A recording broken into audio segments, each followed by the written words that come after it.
Mic check. Hello, hello, Hello, hello. mic check, mic check. Mic check, Vivek.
ते राहतो.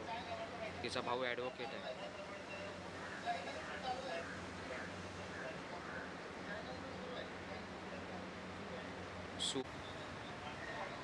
तर मग माझं असं मत होतं की ऑडिओ लावला असतं तर बरं झालं असतं.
नमस्कार.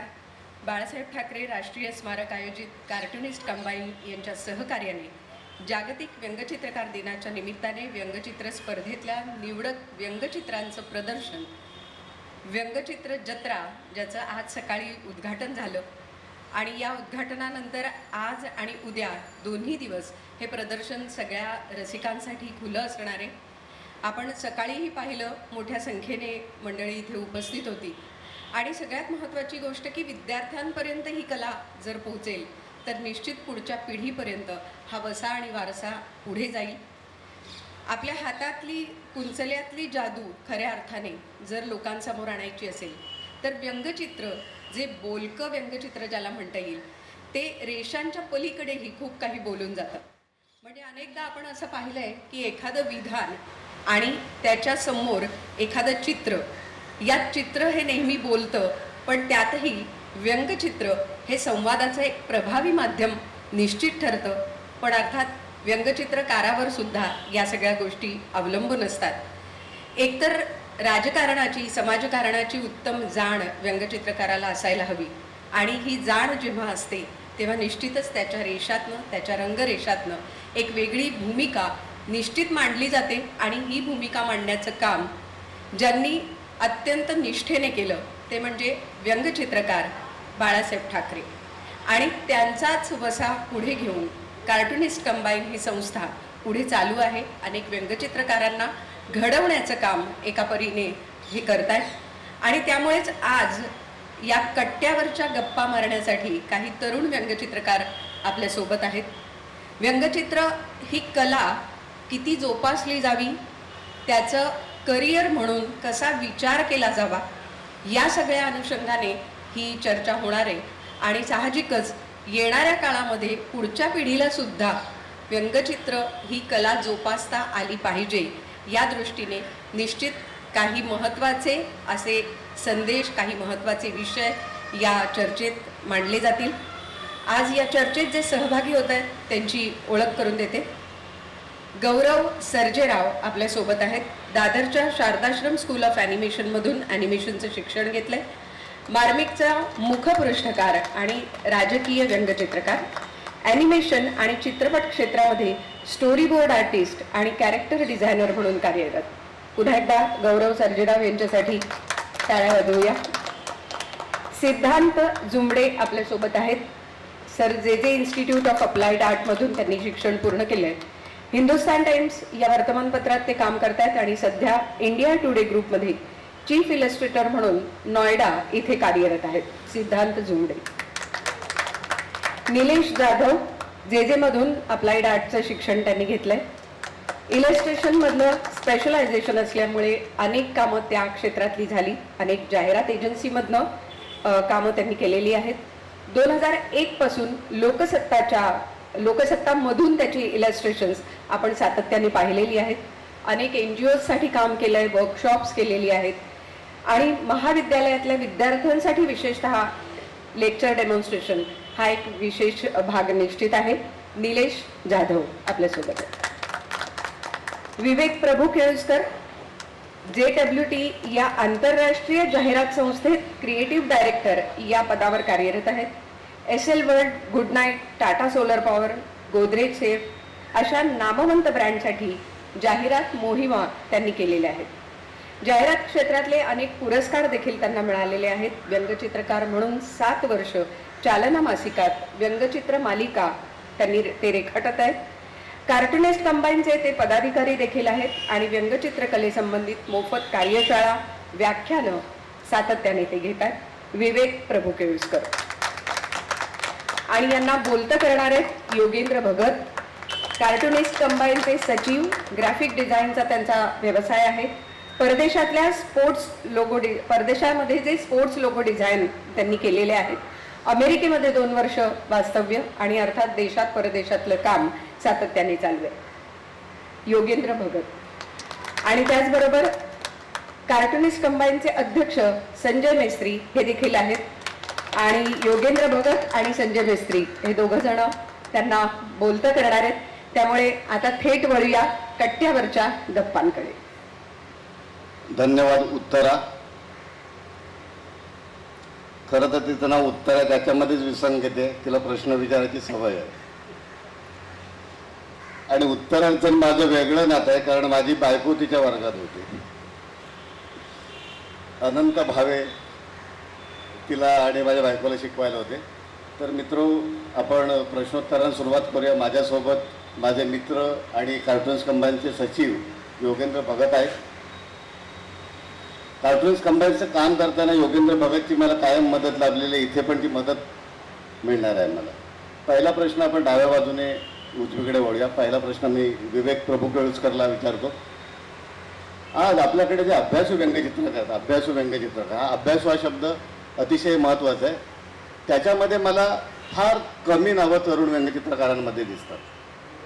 आज आम्ही जेव्हा तरुण व्यंगचित्रकारांच्या मुलाखतीचा कार्यक्रम केला तेव्हा माझ्या डोक्यात, चारवासच्या डोक्यात, प्रशांत कुलकर्णी, योगेंद्र भगत, विश्वास, धनराजच्या डोक्यात हीच आयडिया होती की तरुण व्यंगचित्रकारांना आपण पुढे आणावं.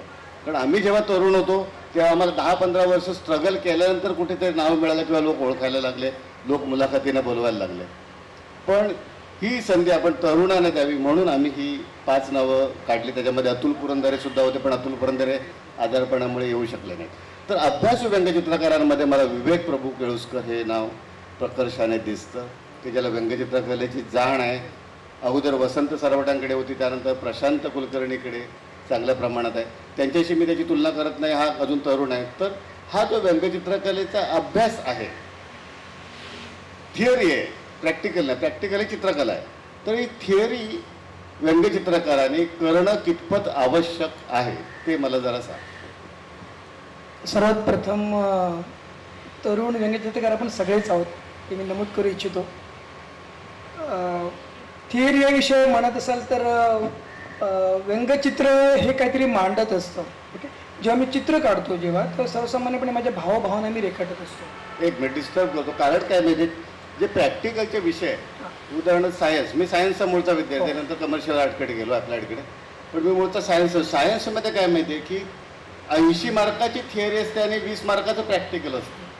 म्हणजे थिअरी जास्त मार्काची आणि प्रॅक्टिकल कमी मार्काचं. वास्तविक उलट असलं पाहिजे ना, सायन्ससुद्धा प्रॅक्टिकलचा विषय आहे. तर चित्रकलेमध्ये सुद्धा तसं आहे का की थिअरी महत्त्वाची आहे की प्रॅक्टिकल महत्त्वाचं आहे? व्यंगचित्रकार हा दोन्हीचा समन्वय साधणारा असला पाहिजे असं माझं मत आहे. सर्वसामान्यपणे अशी समज आहे की व्यंगचित्र म्हटल्यानंतर काय ते डिस्टॉर्शन करणं चित्रामध्ये म्हणजे व्यंगचित्र झालं, मग ते अर्कचित्र पण असेल काही, पण तसं नाही आहे. त्याच्या पलीकडे जाऊन विचार केला पाहिजे आणि तो विचार करण्याकरता अभ्यासू मन किंवा अभ्यासू वृत्ती माणसाची असणं अत्यंत महत्त्वाचं आहे. अभ्यासू म्हणजे निव्वळ पडत पंडित असं मी अर्थ घेत नाही. एखाद्या जसं आपण बिटवीन लाईन, आपण रिडिंग बिटवीन द लाईन जे म्हणतो प्रकार, तो असणं अत्यंत महत्त्वाचं आहे. आणि ते करण्याकरता फक्त अभ्यासू मन महत्त्वाचं आहे. की एखाद्या विषयाचा माझा काहीतरी पार्श्वभूमी तयार असते, विषयाची विचार काहीतरी तयार असतो आणि त्याच्या अनुषंगाने त्या दृष्टिकोनातून, त्या अनुषंगाने, त्या चष्म्यातून एखादी व्यक्ती पाहतो, एखादी कृती पाहतो, तो काहीतरी मी विचार करायला लागतो. इथे बायस मन असा अभिप्रेत अर्थ नाही आहे, पक्षपाती मन असा अभिप्रेत नाही आहे, पण विचार जो केलेला असतो, काहीतरी एक पार्श्वभूमी माझ्या मनाची तयार असते अभ्यासाचा, त्यातून एखादी दृष्टी, त्यातून एखादा मी प्रसंग पाहतो, एखादी कृती पाहतो, तर निश्चित त्याची माझी कॉमेंटी वेगळी असते. निव्वळ डिस्टॉर्शन करून जे मी कॉमेंट करतो ते वरवरचा उथळपणा असू शकतो. तो उथळपणा येऊ नये म्हणून अभ्यासवृत्ती अत्यंत महत्त्वाची असं माझं मत आहे. माझा प्रश्न आहे गौरवला. माझा असा प्रश्न आहे की तू व्यंगचित्रकलेची सुरुवात कधी केलीस आणि तुला आवड कशी निर्माण झाली आणि त्या दृष्टीने तू प्रयत्न कशा पद्धतीने करतोस आणि पुढे फ्युचरमध्ये काय काय त्याचे फायदे आहेत हे तुला जाणवलं, याच्यामुळं तू त्या क्षेत्रामध्ये गेलास, तेव्हा जरा विस्ताराने सांग. तर सर्वप्रथम धन्यवाद. खरं तर मला खूप लवकर हे व्यासपीठ मिळालं, मी असं म्हणेन की कारण निलेश सर आहेत, विवेक प्रभू केळुसकर आहेत. निलेश सरांची कार्टून्स बघत बघत मोठं झालेलं आहे, कातरानं काढून ठेवलेले आहेत. त्यांच्यासोबत स्टेजवर बसायला मिळालं हे खरं तर भाग्य समजतो. तर सर्वप्रथम म्हणजे कार्टून्स जे आहे, म्हणजे लहानपणापासून जशी प्रत्येक चित्रकाराला आवड असते की रेखाटन करणं, अगदी लहानपणी हातात काही मिळालं तर भिंतीवर रेखाट किंवा काही रेखाट. तर व्यंगचित्रकार असं म्हणून आपण महाराष्ट्रात सर्वात परिचयाचं नाव तर बाळासाहेबच म्हटलं जातं. तर आमच्या इथे एक वाचनालय होतं. तर त्या वाचनालयामध्ये आता बाळासाहेब तर माझ्या पिढीचे नाहीत, ते खूप आधी होऊन गेले. त्यांनी कधीच व्यंगचित्र काढणं बंद केलं होतं. म्हणजे माझा जन्म 1997 मधला आहे आणि बाळासाहेबांनी 1985 साली व्यंगचित्र काढणंच बंद केलं होतं. तर सामनामध्ये जुनी व्यंगचित्र आली होती आणि ती व्यंगचित्र बघितल्यावरती मला असं वाटलं की हे काहीतरी वेगळं आहे, हे काहीतरी असं आहे की जे मला वाटतं की हे करावं, म्हणजे थोडं वेगळं दिसणारं. कारण चित्र जे साधारणतः आपण बघतो, जी पोर्ट्रेट्स असतात किंवा जे लँडस्केप असतात, ती अतिशय म्हणजे हुबेहूब काढण्याचा म्हणतो की प्रयत्न केला जातो किंवा त्याच्या जवळ जाण्याचा प्रयत्न केला जातो. पण व्यंगचित्रामध्ये जो सर्वात महत्त्वाचा पॉईंट आहे तो एक्झॅजिरेशन. तो मला खूप आवडला की एखाद्या गोष्टीला आपण कल्पकतेने खूप चांगल्या प्रकारे एक्झॅजिरेट करून दाखवू शकतो. आणि ते जेव्हा मी चित्र बघितलं तर जसं प्रत्येक चित्रकाराचं असतं की आपण नक्कल करतो पहिल्यांदा की ह्याने कसं काढलं, आपण असं काढून बघूया. तर तसंच मी काढायला लागलो. त्याच्यामध्ये बऱ्याच चित्रकारांचा त्यानंतर समावेश होत गेला. चिंटूसुद्धा चारवास सरांचा मी चिंटूची सुद्धा बघून काढायला लागलो. त्यानंतर निलेश सरांची जी लोकसत्ताची चित्र होती तिथं कात्रणं करून ठेवलेली आहेत की बाबा हे कसं केलं आहे, ह्या लाईन्स कशा केलेल्या आहेत. आणि त्यातून ती हळूहळू आवड वाढत गेली. आणि त्याच्यानंतर मग जेवढी शाळेमध्ये असो किंवा कुठेही असो, चित्रकलेच्या वह्यांमध्ये सुद्धा मी चित्रच काढायला लागलो, व्यंगचित्र काढायला लागलो. म्हणजे शाळेमध्ये पण शिक्षक शिकवत असतील तर मला त्यांच्यामध्ये पण व्यंग दिसायला लागलं आणि मग त्यांची व्यंगचित्र रेखाटायला लागलो. तर त्यातून ती आवड आणखी वाढत गेली. मग त्याच्यानंतर मला समजलं की याला अर्कचित्र वेगळं असतं, व्यंगचित्र वेगळं असतं. चेहऱ्याचं काढतो ते अर्कचित्र आहे आणि जे एखाद्या घटनेवरती, एखाद्या प्रसंगावरती काढतो ते व्यंगचित्र आहे. मग त्याच्याबद्दल जेव्हा माहिती मिळाली तेव्हा त्याच्या अनुषंगाने विचार करत गेलो आणि मग हळूहळू याची उकल होत गेली की हे फार काहीतरी वेगळं आहे. म्हणजे आता जेव्हा आपण बघतो तेव्हा ब्लॅक अँड व्हाईट व्यंगचित्र बरीचशी बघायला मिळतात, जसे आपल्याकडे आहेत डेव्हिड लो असतील किंवा आर के असतील किंवा बाळासाहेब असतील, तर ते स्ट्रोक्स मारायचे. तर ती व्यंगचित्र पहिल्यांदा पाहिल्यामुळे मी सुद्धा त्याच शैलीत काढायला गेलो. पण हळूहळू मला मग जसजसं सोशल मीडिया येत गेला, तर सोशल मीडियावरती बघायला मिळाले जगातले व्यंगचित्रकार. मग सोशल मीडिया मी म्हणेन की आत्ताच्या घडीला एक सर्वात चांगलं माध्यम आहे जर तुम्हाला काहीही शिकायचं असेल. तर त्यामुळे मी असं म्हणेन की मला जर व्यंगचित्राची जास्त आवड आणि जास्त जर कोणी शिकवलं असेल तर सोशल मीडियाने. कारण व्यंगचित्र कुठे चांगल्या प्रकारे आपल्याला इंडियात तरी शिकायला मिळत नाही. मेस्त्री सरांचे ते सबने सरांचे क्लासेस होते, परंतु जगातलं जर आपल्याला काम बघायचं असेल, म्हणजे नेहमी मला कोणीतरी सांगितलं होतं की डबक्यात राहून शिकण्यापेक्षा समुद्रात उडी मार आणि मग शिक. म्हणजे हळूहळू फक्त इकडचे व्यंगचित्रकार, मग हळूहळू कळालं की भारतात चांगले व्यंगचित्रकार आहेत, पश्चिम बंगालमध्ये चांगले व्यंगचित्रकार आहेत, या परदेशात वेगळे आहेत. तर ते बघत बघत बघत शिकत गेलो आणि आता हळूहळू म्हणजे गेल्या वर्षीच मला मार्मिकची जबाबदारी मिळाली, म्हणजे ज्याचा मी विचारही कधी केला नव्हता. कारण मार्मिक म्हणजे ज्यांची चित्र बघून मी ठरवलं की आपण व्यंगचित्रकार व्हायचं, त्यांच्याच मार्मिकमध्ये त्याच्यावरती त्यांचा कधीतरी हात लागलेला आहे. मोठ्या मोठ्या चांगल्या व्यंगचित्रकारांचा हात लागलेला आहे. त्या मार्मिकवरती माझं चित्र येणं ही मला खरं तर आणि या कमी वयात, त्यामुळे मला खूप मोठी गोष्ट वाटते आणि संधी वाटते. त्यामुळे मला असं वाटतं की आता इथून पुढची वाटचाल याच्यापेक्षा चांगली असू शकेल. कारण या कमी वयात जर एवढी मोठी संधी मला मिळाली तर मला खूप शिकायला मिळतं आहे. आणि सोशल मीडियामुळे जे व्यंगचित्रकार कधीच म्हणजे जगातले सुद्धा असतील आणि भारतातले सुद्धा प्रत्येकजण टिप्स देत असतात, तू असं करू शकतोस, आणखी हे छान आहे. त्यामुळे हे मला आणखी चांगलं इम्प्रूव्ह करता येत असं वाटते आणि हे आणखी इम्प्रूव्ह होत जाईल आणि मी चांगलं काम करत आहे असं मला वाटतं. धन्यवाद. मला सिद्धांतला प्रश्न विचारायचा आहे की ज्या वेळेला व्यंगचित्र आपण काढतो, तू पॉलिटिकल कार्टून्स काढतो, तर पॉलिटिक्सचा विषय ठरवणं, त्याच्यानंतर चित्राची जी विंडो असते त्याचा अँगल कुठला घ्यायचा किंवा कशा पद्धतीने कुठली गोष्ट पुढे आणायची, म्हणजे जे चित्र बघितल्यानंतर कुठल्या गोष्टीला महत्त्व दिलं गेलं पाहिजे, तर याचा विचार करताना तू कशा पद्धतीने करतोस? Hello, thank you sir. सर्वप्रथम तर मला सगळ्यांचे आभार मानायचे की मला तुम्ही सगळ्यांनी ते म्हणजे बोलवलं आणि ही संधी दिली.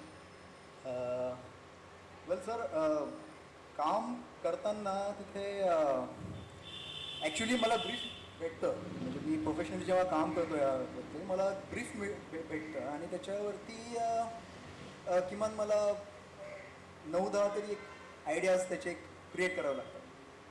सो ती प्रोसेस अशी आहे की ती आयडियाज क्रिएट करून माझे जे सिनियर्स आहेत किंवा माझे जे कलिग्स आहेत, सो मी ही डिस्कस करतो. जे व्हिज्युअल्स जे मी क्रिएट करतो माझ्या विजनने, ती व्हिज्युअल्स मी त्यांच्याशी डिस्कस करतो. बेसिकली हा माझा म्हणजे नॉर्मल प्रोसेस आहे.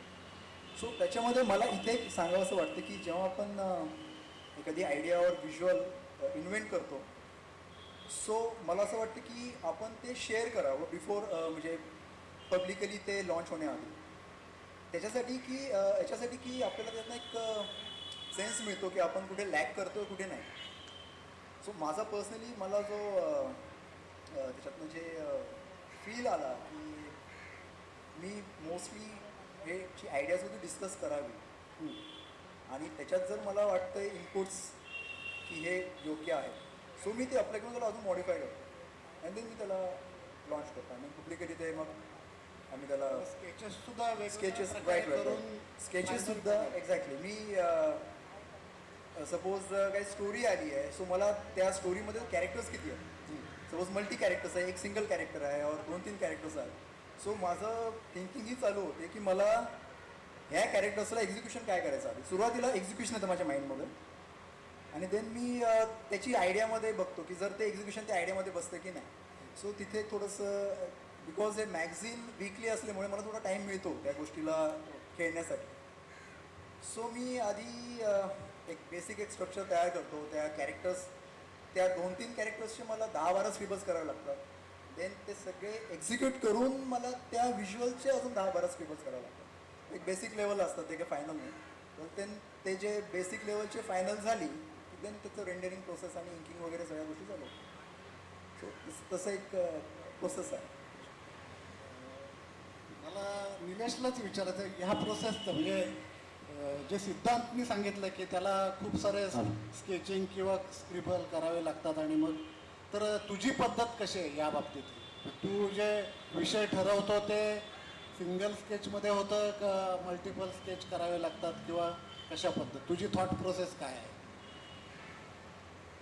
सर्वप्रथम इथे मला बोलवल्याबद्दल संजय मिस्त्री, कार्टून कंबाईन, चारुहास पंडित, योगेंद्र भगत सर्वांचेच म्हणजे मी खूप आभार मानतो. बाळासाहेबांना विनम्र अभिवादन करून मुलाखतीसाठी मी सुरुवात करतो, कारण बाळासाहेबांना अभिवादन केल्याशिवाय हा कार्यक्रम सुरू होऊ शकत नाही. तर आमच्याकडे प्रोसेस कशी असते, 6 म्हणजे चांगली व्यंगचित्र करायला वेळ केव्हा असतो आमच्याकडे, बजेट असेल किंवा निवडणुका असतील किंवा म्हणजे त्यावेळेला इंटरेस्टिंग कामं निघतात. रोजची कामं ही रोजच्यासारखी चालतात, पण त्यावेळेला खरी इंटरेस्टिंग कामं निघतात. त्यावेळेला हलचल असते, धमाल असते, काही ना काहीतरी विषय असतो. पण हे सगळं टी व्हीवर सतत आम्ही बघत असतो, ऑफिसमध्ये वाचत असतो, बोलत असतो, गप्पा मारत असतो, त्याच्यावर कॉमेंट होत असतात. पण आमच्याकडे कसं आहे, 6-6:30ला एडिट लिहून झालं की त्याच्यानंतर मीटिंग होते. त्याच्यानंतर मीटिंग झाली की मीटिंगमध्ये विषय ठरतो, मग जागा ठरते की बाबा आपल्याला किती जागा मिळणार आहे की नाही मिळणार आहे, का ॲड आहे की नाही आहे. या सगळ्या गोष्टी एक व्यंगचित्रकार म्हणून बघायला लागतात, म्हणजे गरज नसताना बघायला लागतात. कारण आपण खूप छान केलं आणि त्याला जागाच नाही आहे, मग मला असं वाटतं की त्या गोष्टीला काही अर्थ नाही आहे आणि ते लोकांपर्यंत पोहोचतच नाही आहे. मग ते छोटं करून टाकलं की त्याचा जीव गेला. तर ह्या सगळ्या गोष्टी बघाव्या लागतात. त्याच्यानंतर साधारण मीटिंग होते, 7-7:15 मीटिंग होते, 7 वाजेपर्यंत मीटिंग होते आणि ठरतं आणि 8:30ला पानं पाठवायची असतात. साधारण तासाभरात या सगळ्या उलाढाल्या करायच्या असतात. मग त्यावेळेला खरं मी म्हणतो की एक इलस्ट्रेटर म्हणा किंवा एक कार्टुनिस्ट म्हणा, त्याचा स्किल लागतो की बाबा तुझ्याकडे आता तासभर आहे, आम्हाला सोनं पाहिजे आणि मग तू काय पण कर. आता ते काय कर काय नको करू हे ते लोक नाही सांगत, पण ज्यावेळेला आमची तारेवरची कसरत चालू असते की बाबा कुठल्या गोष्टीला इम्पॉर्टन्स द्यायचं आहे, विषय काय आहे, कशा पद्धतीने प्लेसमेंट केला पाहिजे, हेडलाईनच्या वर काढायचं व्हिज्युअल, म्हणजे जागा असेल तर वर काढायला स्कोप असेल तर ते बघून ठेवायला पाहिजे. या सगळ्या गोष्टीचा साधारण वर्कआउट करून आम्हाला कामाला बसावं लागतं. आणि मग साधारण इंकिंग झालं की झालं का रे, मी तुला रफ पाठवतोय, ते प्लेस करून ठेव, लेआउट करून ठेव, तोपर्यंत बाकीचं मी तुला रेंडर करून देतोय, तोपर्यंत चालव. नाहीच झालं, अर्धं झालं तर अर्धं पाठव, फर्स्ट एडिशनला जाईल. ते काय आपल्याकडे नाही, ते तिकडे सगळं गावाकडे जातं. मुंबईत 3rd एडिशन येतं. त्यामुळे ह्या पद्धतीने कामं चालतात. म्हणजे तुला जे काय तू काढतोस हो. तुला फ्रीडम आहे, म्हणजे तू जे ठरवशील ते हो काय. हो, तसा फ्रीडम आहे, पण वेळेचं फ्रीडम नाही ना मिळत आम्हाला म्हणजे असं दोरीने बांधून बसवलं जातं आणि म्हणजे तशी कंडिशन. पण हे तू इलस्ट्रेशन्सच्या बाबतीत सांगितलं. नाही नाही, कार्टून पॉलिटिकल साधा जो सब्जेक्ट असेल किंवा असा थोडा गंभीर सब्जेक्ट असेल तरी सुद्धा तेवढा open mind आहे की- हो.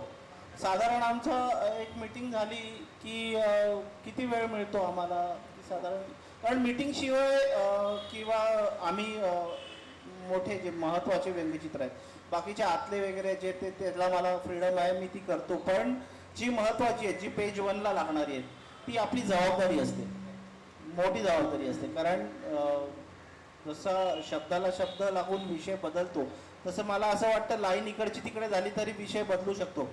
त्यामुळे ती जबाबदारी आहे आणि ती जबाबदारी त्या लेवलला, एडिटच्या लेवलला आपल्याला पण सांभाळता आली पाहिजे आणि तो समतोल राखता आला पाहिजे.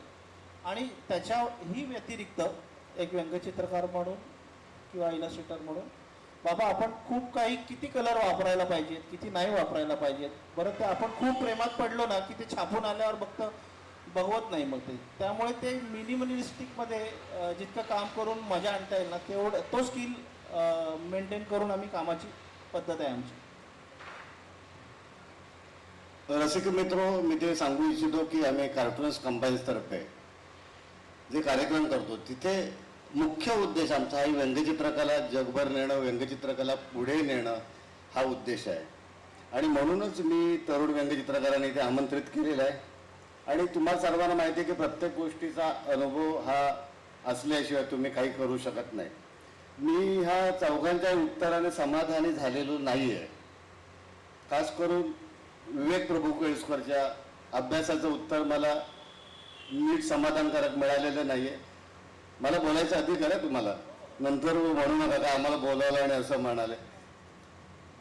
उत्तर सुद्धा तुमचं कमीत कमी शब्दात असलं पाहिजे. व्यंगचित्रकाराने कमीत कमी रेषा जशा वापरल्या पाहिजे ना, तसं कमीत कमी शब्दात उत्तर दिलं पाहिजे. त्याचं कारण सांगतो. आपण 4 जण इथे आहोत, आम्ही 2 जण इथे आहोत. त्यामुळे विवेकला जेव्हा मी प्रश्न विचारतो तेव्हा बाकीच्यांनी आपलं उत्तर, मनामध्ये प्रश्न काय विचारला जाणार आहे त्याची एक तयारी करून ठेवा आणि ते कमीत कमी शब्दात तयार करून ठेवा. कारण मी तुम्हाला इथे आमंत्रित करण्याचा प्रमुख उद्देश असा आहे, बाकीच्यांना का ना बोलवलं त्याचं कारण तुम्ही अतिशय चांगलं काम करताय. प्रत्येकाची एक स्टाईल आहे, प्रत्येक चौघांची एक वेगवेगळी स्टाईल आहे. सिद्धांत जुंबडे अतिशय कमीत कमी रेषा, जर तुम्ही नेटवरती गुगलवरती जर टाईप केलं कॅरिकेचर्स ऑफ सिद्धांत जुंबडे, किती 4-5 रेषात राहुल गांधी दाखवणं, 4-5 रेषात बाळासाहेब ठाकरे दाखवणं सिद्धांत करतो हिंदुस्तान टाइम्समध्ये. मला त्याचं जेव्हा त्याचे मी चित्र हिंदुस्तान टाइम्समध्ये त्या बॉर्डरवरती पाहिलं, अक्षरशः त्याच्या प्रेमात पडलो. तो आपल्या साऊथचा एक करायचा, तो बेंगलोरचा, त्याचं प्रदर्शन होतं, नाव सांगतो मी तुला, नाव आता मी विसरलो. तर तो तसा करायचा, मिनिमाइज कार्टून्स करायचा. आपला निलेश जे लोकसत्तात जे काम करतो ना, ते अप्रतिम काम आहे. रिअलिस्टिक करतो, पोर्ट्रेट करतो, कार्टून स्टाईलचं करतो, पर सेन्स ऑफ ह्युमर, कमीत कमी वेळ, ते सगळं प्रत्येकाचं वैशिष्ट्य आहे. ते मला सांगताना जाणवलं पाहिजे. गौरव सर्जेराव हा मार्मिकचं कव्हर लहान वयामध्ये करतोय, ही मोठी गोष्ट आहे. तर मी वेगळे प्रश्न तुम्हाला विचारणार. पहिली गोष्ट एक लक्षात ठेवा की चौघांची उत्तरं मला वेगळी पाहिजे. बाळगोत उत्तरं नको आहे, कारण तुम्ही सगळेजण वेगळं काम करताय, मग उत्तरं सुद्धा वेगळी असू देत ना तुमची. म्हणून मी म्हणालो की मी माझं मत सांगतो. विवेक प्रभू केळुसकरचं उत्तर मला समाधानकारक नाही अशासाठी म्हणतो की कुठलीही कला असेल, कुठलंही क्षेत्र असेल, तर पहिला अभ्यास ही गोष्ट अतिशय महत्त्वाची आहे. स्केचिंग वगैरे, इलस्ट्रेशन वगैरे आहेत, पण तुमची डेप्थ त्या कलेतून जाणवली पाहिजे, तुमच्या रेषेतून जाणवली पाहिजे. तुम्ही जे काय प्रेझेंट करता त्याच्यामधून ती जाणवली पाहिजे. वरवर असता कामा नये, खोलवर ते जाणवलं पाहिजे. तर माझं मत सांगतो, कुठलीही कला असेल तर अभ्यास हा महत्त्वाचा आहे. तर विवेक मला सांग की थिअरी महत्त्वाची आहे का प्रॅक्टिकल महत्त्वाचं आहे? मगाच्या प्रश्नाचं उत्तर एकाच शब्दात फक्त उत्तर आहे, थिअरी महत्त्वाची की प्रॅक्टिकल महत्त्वाचं आहे. मग मी विचारतो पुढचा प्रश्न, एकाच शब्दात हो का नाही? दोन्ही महत्त्वाचे, हे माझं मत आहे. गुड. हां, गौरव सर्जेवर तुम्हाला मी प्रश्न विचारतो. तुला म्हणतो मी, तू मार्मिकचं जे कव्हर करतोस, मार्मिकचं ते राजकीय कव्हर असतं. तुझं वय बघितल्यानंतर तुझ्याकडे ते राजकीय खोली असेल असं जाणवत नाही. तर तुला या कल्पना संपादक मुकेश मास्कर देतात का, कोणी देतं का? त्याचा प्रश्न हो किंवा नाही, किंवा ते डेव्हलप करतात का ते सांग मला कमीत कमी शब्द. ते पूर्णपणे देत नाहीत. आम्ही दोघं मिळून 4-5 बातम्या ज्या आठवड्यातल्या त्यातली एक बातमी सिलेक्ट करून त्याच्यावरती मी पहिले विचार करतो आणि तो लॉक झाला तर त्याच्यावरती करतो. मग मी मगाशी मी विवेकला म्हणालो, कारण मार्मिकचं मुखपृष्ठ करणं किंवा राजकीय व्यंगचित्र करणं ही तशी सोपी गोष्ट नाही आहे. त्यासाठी भरपूर वर्ष घालवावी लागतात किंवा त्याचा खोलवर अभ्यास असावा लागतो राजकीय विषयाचा. तो तू अभ्यास कसा करतोस कमीत कमी वेळेत मला सांग.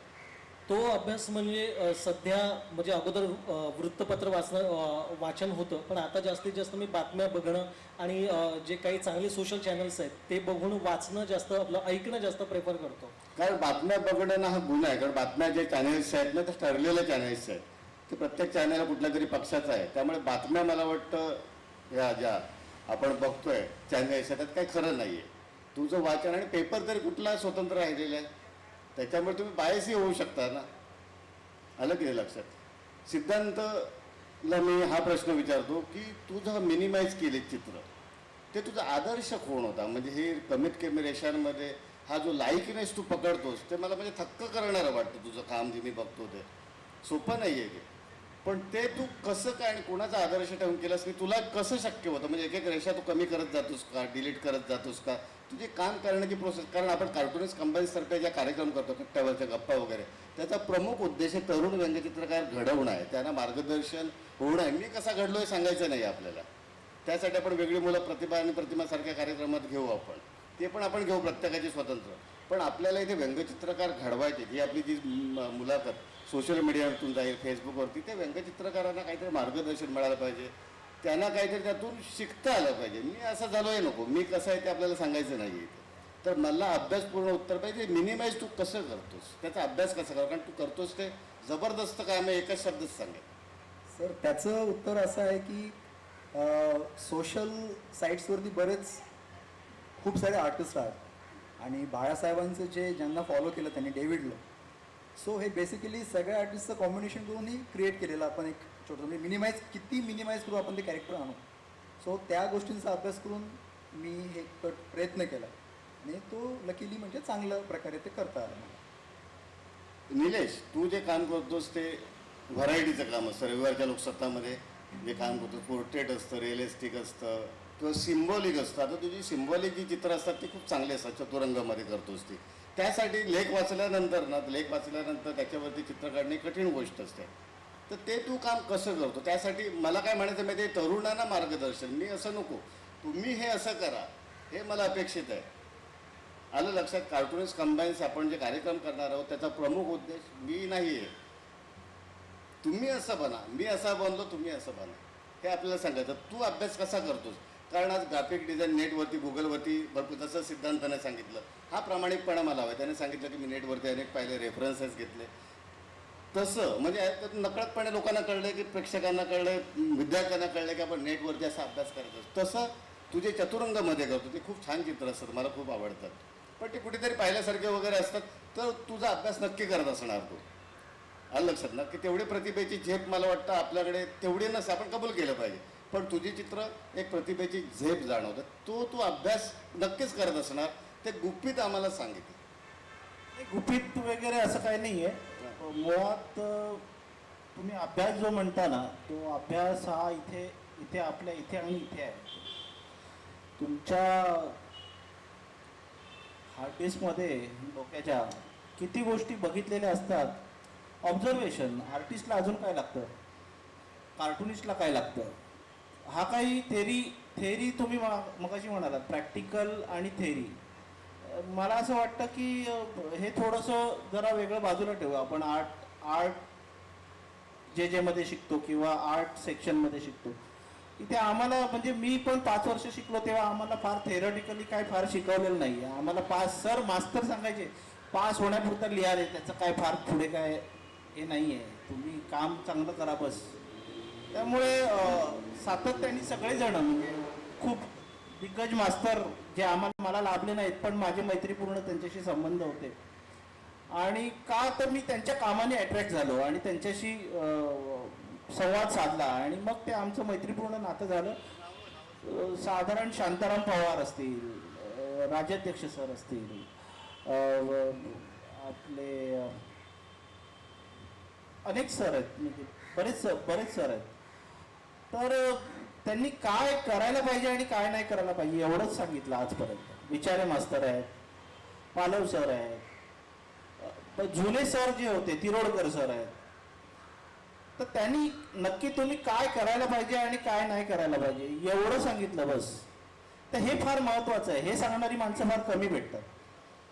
आणि तुम्ही नक्की ऑब्झर्वेशन. आता माझी तुम्हाला हे सांगतो की चित्र बघून शांताराम पवार म्हणजे अगदीच बेड रिटर्न होते. त्यांनी मला फोन केला. मला फोन करायचं काही कारण नाही, म्हणजे माझी त्यांची परिचयही नव्हता. म्हणजे ते ज्या लेवलवर होते मी विचार पण नाही करू शकत की मास्तरांना, कारण त्यांचं सगळं जे ऐकलेलं आहे ते फार डेंजर, म्हणजे ते कडक असे मास्तर होते. त्यामुळे त्यांच्याशी संवाद साधावा आणि काय साधावा, म्हणजे माझ्या आणि त्यांच्या वयात फार डिस. पण त्यांनी फोन केला मला, निलेश अरे मला तुझी चित्र आवडतात, तर तुला भेटायला यायचं आहे, तर मी काय करू, कधी येऊ. मी म्हटलं सर तुम्ही कुठे येत आहे, तुम्ही सांगा मला, मी येतो. ते म्हणाले नाही तूच एक, आणि मी वेळ रिटर्न असतो. मग मी त्यांच्या घरी गेलो आणि त्यांनी मला सांगितलं की मी तुला व्यवस्थित फॉलो करतो, बघतोय, पण मला आता असं वाटतं ना की तुला सांगायला पाहिजे की तू काय करायला पाहिजेस आणि काय नाही करायला पाहिजेस, हे मला तुला सांगावं असं वाटलं. अशी माणसं भेटणं फार महत्त्वाचं आहे. आणि ही माणसं तुम्हाला गाईड करतात वेळोवेळी, म्हणजे ती असोत नसोत. म्हणजे आज पवार सरांनी जे सांगितलेले काही शब्द आहेत किंवा अनेक ज्यांच्याशी मी भेटतो आणि कामाविषयी चर्चा करतो ते आज हयात आहेत नाही आहेत, पण प्रत्येक काम करताना ते माझ्या आजूबाजूला असतात. कारण तुमचं ऑब्झर्वेशन, नुसतं ऑब्झर्वेशन महत्त्वाचं नाही आहे, तुमचं त्याच्याबरोबरचं वाचन, म्हणजे नुसतं व्यंगचित्रकार. मला ते म्हणाले तू काय काय वाचलंयस ते मला सांग आधी, कारण ते कवी आहेत मुळात. मी म्हटलं काय नाही, बेसिक वाचलंय. ज्ञानेश्वरी वाचली आहेस का, हे वाचलंयस का, ते वाचलंयस का, कविता किती वाचतोस, ह्या सगळ्या गोष्टी व्यंगचित्रकारासाठी पण फार महत्त्वाच्या आहेत, हे सगळं वाचन. मग त्याच्यानंतर मी माझं वाचन थोडंसं वाढवलं. रोज मी वाचतच असतो, कारण मला वाचल्याशिवाय काय करता येत नाही. आणि ते वाचतो, माझ्याकडे लेख येतात साधारण, मला तिथेही जास्त वेळ नसतो, कारण आमच्या डेडलाईन ठरलेल्या आहेत. चतुरंगाची डेडलाईन वेगळी आहे, लोकरंगाची डेडलाईन वेगळी आहे, रोजची डेडलाईन वेगळी आहे. हे सगळं करता करता तुम्हाला बाकीचं काम पण करायचं आहे, इव्हेंट पण करायचे आहेत, तर तो वेळ कमी असतो. पण ज्या वेळेला तुम्हाला आर्टिकल येतं, कारण पहिल्यांदा सुरुवातीला मी 2001ला जॉईन केलं, त्यावेळेला माझं एवढं वाचन नव्हतं, अगदी प्रॅक्टिकल नव्हतं. एक लेख मी 3-3, 4-4 वेळा वाचलेला आहे. पण आता ती सातत्याने सवय झाली आहे, विषय तेच आहे, साधारण लिहिणाऱ्यांची स्टाईल कळते आपल्याला. बऱ्याचदा लिहिणारे म्हणतात की चित्र बघितल्यावर एक्झॅक्टली मला जे अपेक्षित होतं तेच तू काढलंस, ते कसं काय तुला जमलं. मी म्हटलं तुम्ही ज्या लिहिताना ज्या भूमिकेत असताना त्याच भूमिकेत मी चित्रकार म्हणून शिरतो आणि मग मी शोधतो, सर्च करतो की बाबा त्यांनी जर एखाद्या परिसराचा त्याच्यात उल्लेख केला असेल तर तो परिसर आपण पाहिल्याशिवाय आपण कसा काढणार. मग ते सर्च करणं, ते शोधणं, त्याच्या जवळपासचं काहीतरी कुठेतरी जाणं, या सगळा तो एक अभ्यास असतो वेगळा. वेगवेगळ्या चित्रकारांना सातत्याने पाहत राहणं. आता हे सोशल मीडियामुळे फार सोपं झालेलं आहे. आता आमच्या वेळेला ते नव्हतं. म्हणजे आम्ही अमेरिकन शोकेस एक विकत घ्यायचं, 3,500 रुपये त्यासाठी जमवायचे, मग ते चर्चगेटला जाऊन विकत घ्यायचं, मग ते विकत घेतल्यावर बाकीची पुस्तकं काय विकत घेणार. हा सगळा काळ बघितलेला आहे. त्याच्यानंतर आता सोशल मीडियावर साधारण आपल्याला इन्स्टावर हे सगळं आपल्याला बघायला मिळतंय. मग ते आधाच्यासारखं बघून घ्या. जिथे आपल्याला कॉम्प्लिमेंट द्यायची तिथे कॉम्प्लिमेंट द्या. जे आपल्याला सांगावंसं वाटतंय ते बिंदासपणे सांगा, ते राखून ठेवू नका.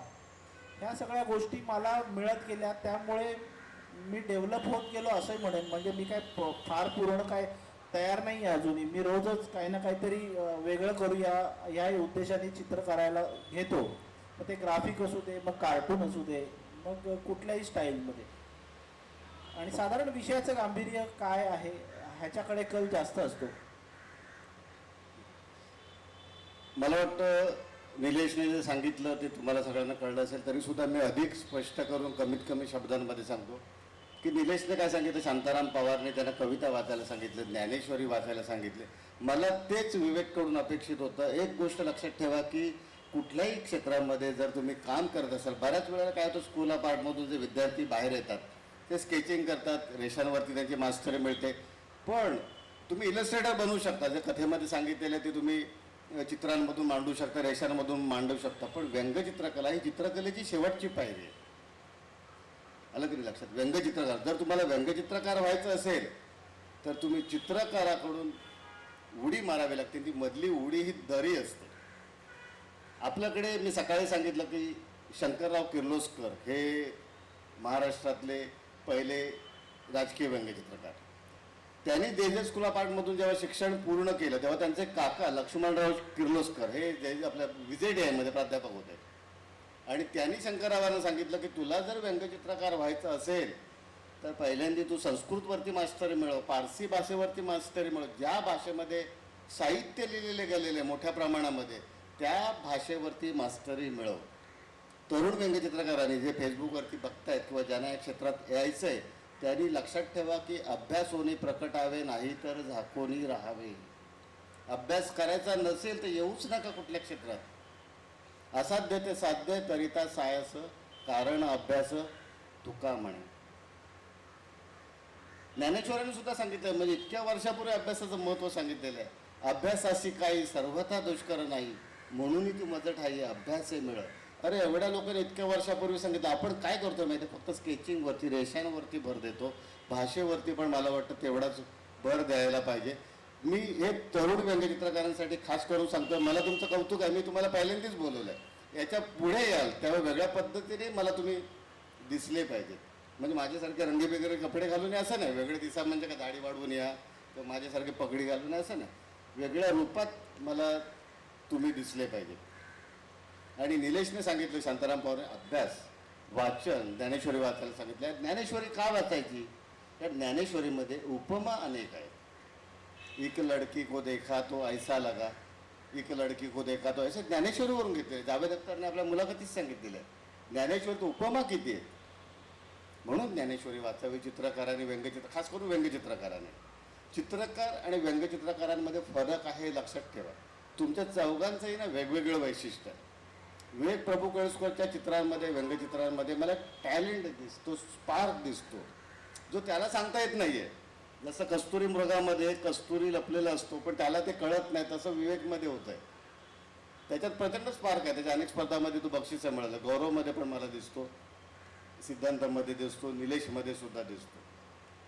विवेक, तू जेव्हा स्पर्धेसाठी तयारी करत असतो, एखादा विषय दिल्यानंतर, तर ती तयारी करत असताना तुझं त्या स्पर्धेत भाग घेताना त्या विषयाचा अभ्यास तू कसा करतोस, कारण तुला अनेक बक्षिसं मिळालेली आहेत. तर तुझं ते रहस्य तरुण, आम्हाला नको, तरुण व्यंगचित्रकार आहेत ना, त्यांना जे स्पर्धेत भाग घेऊ इच्छितात त्यांना जरा कळलं पाहिजे, कारण खूप प्रतिकात्मक अशी चित्र काढतो. कमीत कमी शब्दात तुझी चित्र असतात, कमीत कमी शब्दातच हे सांग. हा मोठा अवघड प्रश्न आहे, कारण विस्तृतपणे बोललं तर मला विस्तृतपणे उत्तर देता येईल, पण ठीक आहे, प्रयत्न करतो. मग असं सर तुमचा प्रश्न असा होता की थोडा त्याला टच करणं महत्त्वाचं आहे, की त्या अनुषंगाने पुढचं उत्तर मी देऊ शकेन. अभ्यास आणि थेअरीविषयी माझं स्पष्ट असं म्हणणं आहे की कोणा मोठ्या व्यंगचित्रकारांनी ते म्हटलेलं आहे, नाव मला माहीत नाही, की तुमचं व्यंगचित्र हे डॉक्युमेंटेशनसाठी असतं महत्त्वाचं. का तुम्ही व्यंगचित्र आता काढता, मना काहीतरी गिरबटॉन देतो पाठवून, आणि ते कायमचं इतिहासात जातं. इतिहासात काय गेलं पाहिजे हे तुम्ही ठरवणं अत्यंत महत्त्वाचं आहे. तुमचं त्रोटक माहिती, काहीतरी असंबंध असं चित्रण जर ते इतिहासात गेलं तरी ते चुकीचं आहे. म्हणून तो पूर्णपणे अभ्यास करायला पाहिजे. अभ्यास हा शब्दच मुळात बोर आहे, मला स्पष्ट म्हणणं आहे. अभ्यास हा शब्दच मुळात नसावा. अभ्यासापेक्षा वृत्ती महत्त्वाची आहे माझी. एखाद्या गोष्टीला फेस करण्याकरता मी जर वृत्ती माझी तशी असेल, अभ्यासू वृत्ती असेल, तर ते मला अभ्यास जाणवत नाही. जर सरांचा उपप्रश्न होता की मी स्पर्धेची तयारी कशी करतो, तर मी पहिलं म्हणजे लोणच्यासारखं करतो की मुरवत ठेवतो आपण. तसा विषय माझ्या डोक्यात 2 दिवस मी मुरवत ठेवतो. जळी स्थळी काष्टी पाषाणी माझ्यासोबत एक पेपर आणि पेन्सिल असतेच असते, जी काय माझ्याकडे असते. माझ्या डावलीचं की पॅड असतं, नाही तर माझा हात आहेच. आणि बॉलपेनने मी स्केचेस करत असतो जर शक्य नसेल, किंवा माझ्या आयपॅडवर ड्रॉ करत असतो मी, जमेल जसं त्रोटक, आणि किंवा लिहून ठेवतो मी. माझ्या अनेक बसेस तिकीटचा, अक्षरशः हजारो बसेस तिकीटचा संग्रह ज्याच्यावर मी स्केचेस करून ठेवली आहेत. आणि ह्या चालू असतात मुरणं, आणि किंवा तुम्ही पटकन स्पार्क उडतो की हे काहीतरी करतायत. हां, ओके ओके, म्हणजे मी अधिक प्रॅक्टिकल सांगितलं पाहिजे, अधिक गंभीर नको. ठीक. सो त्याच्यानंतर ते मुरणं सुरू झाल्यानंतर मग मी ट्रेसिंगवर काम चालू करतो. आणि मी अत्यंत असमाधानी व्यक्ती आहे. मला पहिल्या स्केचेसमध्ये समाधान जरा छान असं मी कधीच करत नाही. अक्षरशः म्हणजे गेल्या बाजारात 15 ते 20 स्केचेस पहिली करतो मी पहिली. आणि स्केचेस करताना एक स्केच दुसऱ्या स्केचपासून वेगळं असलंच पाहिजे याचं मी भान राखतो, कारण ते सेम होतं, अदरवाईज मी तेच बघत बसतो. आणि मुख्यतः असं होतं ना की मी करताना अशा वेळेला अनेक व्यंगचित्रांची कामं बघत असतो. म्हणजे पंडितजी असतील, तुमचं असेल, ठाकरेजी असतील, आपले मित्र पण, म्हणजे सतत चालू असतं. माझ्याकडे सुदैवानं कलेक्शन मी करून ठेवलेलं आहे चित्रांचं आणि व्यंगचित्रकारांचं खूप कलेक्शन आहे माझ्याकडे, सतत चालत असतो. आणि मला हे ह्याच्यापेक्षा वेगळं काही मांडता येईल याची मनामध्ये तयारी असते, कुठले कॉपी होता कामा नये. स्ट्रेसिंगवर काम करताना मी छोटे थंबनेल्स करत असतो, खूप असे थंबनेल्स करताना. त्यातले 1-2 थंबनेल्स मी फायनल करतो की हे चांगलं वाटतं, हे वेगळं वाटतं आहे काहीतरी, आणि याच्यात मी दिसतोय. एक साधं, मी चित्रकार असल्यामुळे एक महत्त्वाचा मुद्दा मी ते मांडतो की ज्या चित्राखाली माझी सही असेल ते चित्र वेगळं असलं पाहिजे, हे भान मी राखतो. ते जर बाकीच्या सर्वसामान्य कॉमन याच्यासारखं असेल तर मग मी कशाला, बाकीचे लोक करतील की नाही, माझं वेगळं असलं पाहिजे. मग ह्या स्क्रिबलला, ह्या थंबनेलला न्याय देणारं चित्र काढलं जर तर ते मला योग्य, माझंच त्यावर स्टॅम्प असेल असं मला जाणवतं. मग ते चित्र मोठं करायला घेतो मी, त्याची सेम स्केचेस बनवतो मी. आणि स्केचेस बनवताना मी शक्यतो माझे स्वतःचे फोटो काढून घेतो त्या अँगलमध्ये, आणि मग मी स्केचेस करतो, जेणेकरून मला कळतं की ॲनाटॉमी म्हणजे परफेक्ट येते आहे की नाही. म्हणजे एखाद्या व्यक्तीचं धावत असेल, एखाद्या व्यक्तीचं चालत असेल किंवा समजावून सांगत असेल किंवा माझं चित्र जे लावलेलं आहे ते त्याचं उदाहरण द्यायचं झालं तर मी माझे स्वतःचे फोटो बरेच काढले वेगवेगळ्या अँगलने की मी चित्र काढायला कसा बसेल. ते चित्र तुम्ही पाहिलं असेल की ती व्यक्ती अत्यंत खोल घुसून ती काम करते. मुलं किती चष्मा त्याचा खेचतायत, कोण मुलगा त्या बोर्डला लटकतोय, कोण खेचतोय, कोण त्याच्या नेमबाजी, कोण त्याची रंगाची बाटली उडवतोय, त्याला काहीही पडलेलं नाही आहे because he is concentrating there. ते तो वाकणं कसं असेल, तो कसा बसेल, किती पाठीला पोक येईल, तो कुठल्या ड्रेसमध्ये बसेल, मांडी घालून बसेल की नाही बसेल, कुठला बोर्ड वापरेल, तो बोर्ड त्यांनी पाहा तुम्ही सॅलोटेपने साईडने चिटकवलेला आहे, ती पण टेप त्याची घरगुती आहे. नॉर्मली पूर्ण टेप चिटकवली पण त्यांनी तुकडे चिटकवले कारण तो गरीब आहे. त्याचा बनीला 2 भोकही आहेत. त्याने चट्टेरी पट्टेरी हाफ पॅन्ट घातलेली आहे, फुल पॅन्टही घातलेली नाही. त्याची केस अव्यवस्थित आहे, तो हाडापिंडाने बारीक आहे. हे अनेक गोष्टी मी विचार करतो की हे महत्त्वाचं आहे का. हा अभ्यास माणसाला तुम्ही तर मला माहीत नाही पण हा अभ्यास सतत मला नकळत चालू असतो पाठीमागे करताना. आणि ते स्केच करून झाल्यानंतर मध्ये कुठल्या स्टाईलने आलं पाहिजे. जे चित्राचं उदाहरण द्यायचं त्याची स्टाईल वेगळी आहे, बाकीच्या सगळ्याची बॅकग्राऊंडची स्टाईल म्हणजे वेगळी मुद्दामून ठेवली आहे. हा ड्रास्टिक फरक मला जाणवून द्यायचा आहे. ह्या सगळ्या गोष्टी माझ्या बॅक ऑफ माइंड चालू असतात काम करताना की मी कसं वेगळं मांडेन. आणि ते करताना ते पूर्ण झाल्यानंतर मग त्यामध्ये आणखीन काय फिनिशिंग करता येईल का, मग मी कम्प्युटरवरती स्कॅन करतो आणि मग ते टचअप करतो त्याच्यावर. कुठे हे नको आहे, ही लाईन जास्त जाड झाली आहे, बारीक झाली आहे, हे जरा मागे न्यावं, हे जरा पुढे यावं. हे तुम्ही पाहता जो भकास एक लाईट ठेवला पिवळा मी, त्याचं जे भकासपण जे आहे ते अधिक मला अधोरेखित करायचं. त्याच्यावर फक्त पिवळा लाईट आहे जो एकदम भकासपण आणखीन त्याला वाढवतो आहे. ते तो जो रात्रंदिनामा युद्धाचा प्रसंग जो दाखवण्याचा होता मला, त्याचं एवढं मागे अत्यंत मागे वाईट गोष्टी घडत आहेत. तुम्ही व्यवस्थित चित्र पाहाल त्या चित्रामध्ये एक झाडू आहे साईडला मागे, ती पण त्याच्या दिशेने आहे. उंदीर त्याचे चित्र खात आहेत, बायको त्याच्यावर ओरडते आहे, पुढच्या साईडला कुत्र मांजरं भांडत आहेत, त्याचे डिटेलिंग बारीक आहेत. त्याच्या साईडला मुलगा त्या बोर्डला लटकतोय, एक मुलगी तो चष्मा खेचते, एक मुलगा त्या बेचकीने रंग उडतोय. त्या सगळ्या निगेटिव्ह गोष्टी घडत आहेत. हे जाणीवपूर्वक मी करतो करताना की ते महत्त्वाचं आहे मला, कारण त्याचा भकास पण आहे, त्याला एवढं अगेन्स्ट आहे अख्खी दुनिया, तरीही तो करतो आहे. कारण तो रात्रंदिनामा युद्धाचा प्रसंग आहे. व्यंगचित्रकार प्रत्येक भोगत असतो, कोण थोडं वर असेल, कोण खाली असेल, पण हे जे आहे नकारात्मक जी पार्श्वभूमी चालू असते हे प्रत्येक व्यंगचित्रकार त्या दुःखातून जात असतो. तो मांडेल न मांडेल गोष्ट वेगळी आहे, तो जात असतो. हे कुठे मला दाखवायचं होतं. हा सगळा अभ्यासाचा भाग आहे करताना. अतिशय छान उत्तर विवेक प्रभू कळसकरने दिलेलं. मला जे अपेक्षित होतं ते सर्वांनी टाळ्या वाजवून त्याचं कौतुक केलं पाहिजे. हा विवेक प्रभू कळसकर मला मगाचपासून जो शोधून काढायचा होता हा विवेक प्रभू कळसकर आहे. मी ज्याचं तर वाचतो व्हॉट्सअपवरती, सोशल मीडियावरती, हा विवेक प्रभू कळसकर. मला वाटतं इथला पत्ता शोधताना आपण इकडे तिकडे शोधत असतो, मग कधीतरी पत्ता सापडतो. तसं त्याला आता स्वतःचा शोध झाला आहे असं मला वाटतं. खूप त्याचा अभ्यास आहे. मी त्याचे चित्र बघत असतो. मला कौतुक आहे तुझं, छान उत्तर दिलंस तू. गौरव, तू जी मार्मिकवरती जी चित्र काढतोस, एक लक्षात घेतलं पाहिजे की आत्ताची वर्तमानपत्र किंवा नियतकालिकं ही प्रचारकी थाटाची झालेली आहेत, कुठल्या तरी पक्षाची असतात. आता तू मागाशी म्हणालास की मी अभ्यास करतो वगैरे. मला वाटतं मार्मिकचा अभ्यास काम करताना अभ्यासाची काही गरजच नाही, तुझी पॉलिसी ठरलेलीच आहे. अभ्यासाची तर काही गरजच पडत नाही. तुम्हाला काय करायचं ते ठरलेलं आहे. मी ते काय ते जाहीरपणे मांडत नाही आहे. आणि कोणाला अटॅक करायचं, कोणाच्या विरुद्ध करायचं आहे, म्हणजे मार्मिकचंच असं नाही. प्रत्येक वर्तमानपत्राची एक पॉलिसी ठरलेली आहे. मग तिथे अभ्यासाचा काय प्रश्न येतो मला असं वाटत नाही की मोदीलाच टार्गेट करायचं आहे किंवा जर भाजपचं वर्तमानपत्राचं उद्धव साहेबांना टार्गेट करायचं हे ठरलेलं असतं. मग तिथे तू एकांगी चित्र होतं असं नाही का वाटत आहे. तुझा एक पिंड बनतो की तुम्ही बायस बनता, तुम्ही एक ठराविक प्रकारचेच प्रचारक बनता. मार्मिकमध्ये तुझी खबर एक प्रचारक थाट्याचेच बनतात ना, तर त्यातून बाहेर पाडावं असं तुला वाटत नाही का. मार्मिकवरती येणं हे गौरवास्पद आहे, ठीक आहे, तुझ्या नावामध्येच गौरव आहे, पण एकाच धाटणीची एकाच विषयावरती असं चित्र होत नाहीत का. कमीत कमी शब्दात उत्तर अपेक्षित आहे. हां, म्हणजे हे आता तुम्ही मार्मिकसाठी काम केलेलंच आहे, त्यामुळे तुम्हाला जी काही पॉलिसी आहे किंवा काही गोष्टी आहेत ते माहिती आहे. एक मिनिट, आम्ही जेव्हा काम करत होतो बाळासाहेब संपादक होते. बाळासाहेब पूर्ण स्वतंत्र देत असत. एवढंच नव्हे, जेव्हा आम्ही बाळासाहेबांवरती व्यंगचित्र काढली इतर वर्तमानपत्रामध्ये, इतर नियतकालिकांमध्ये, तर बाळासाहेब आम्हाला बोलावून शाबासकी देत असत. मी 2 उदाहरण आता आपण वेळ नाही म्हणून ती देत नाही. प्रशांत कुलकर्णी आणि उमेश कवळे त्यांचं उदाहरण दे. ते उमेश कवळेने एक छान चित्र काढलं होतं. मी जर सांगतो, खरं तर तुम्ही बोलायला पाहिजे, मी बोलता कामा नाही, पण आपला हा अभ्यास वर्ग वर्कशॉप आहे त्यामुळे मी बोलतोय. कुठूनही समोरच्याला ज्ञान मिळणं, मग ते कोण देतं याच्याशी महत्त्व नाही. उमेश कवळेने एक चित्र काढलं होतं. प्रशांत कुलकर्णी अध्यक्ष होते. त्यावेळेला आम्ही बाळासाहेबांना 75 वर्ष झाले तेव्हा इथे दादरमध्येच रंगतरंग आर्ट गेले, तिथे एक प्रदर्शन केलं होतं. तिथे उमेश कोवळेने एक छान चित्र काढलं होतं. बाळासाहेब बॅटिंग करताना दाखवले होते आणि बाळासाहेबांच्या बाजूलाच राज बॅटिंग करताना दाखवलं होतं, या बाजूला उद्धव बॅटिंग करताना दाखवलं होतं. तर बाळासाहेब दोघांना म्हणतात, अरे मला सेंचुरी तरी पुरी करू द्या. त्या चित्राला बाळासाहेबांनी दाद दिली होती, लक्षात घ्या.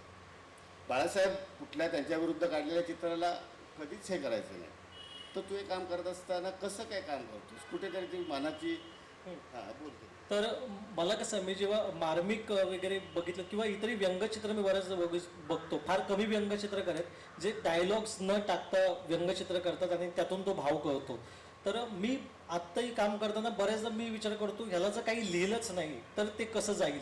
आता मी तसं करत होतो, पण बऱ्याचदा अशा सूचना आल्या, नाही इथे हे लिहिलं पाहिजे वगैरे, ही वेगळी गोष्ट आहे. पण मी नेहमी त्याच गोष्टीने विचार करतो. आता जसं तुम्ही म्हणालात की मार्मिकमुळे प्रचारासारखं काम होतं वगैरे, अगदीच मला सर्वात अतिशय वाईट केव्हा वाटतं जेव्हा मला कुणाचं तरी कौतुक करावं लागतं व्यंगचित्रातून.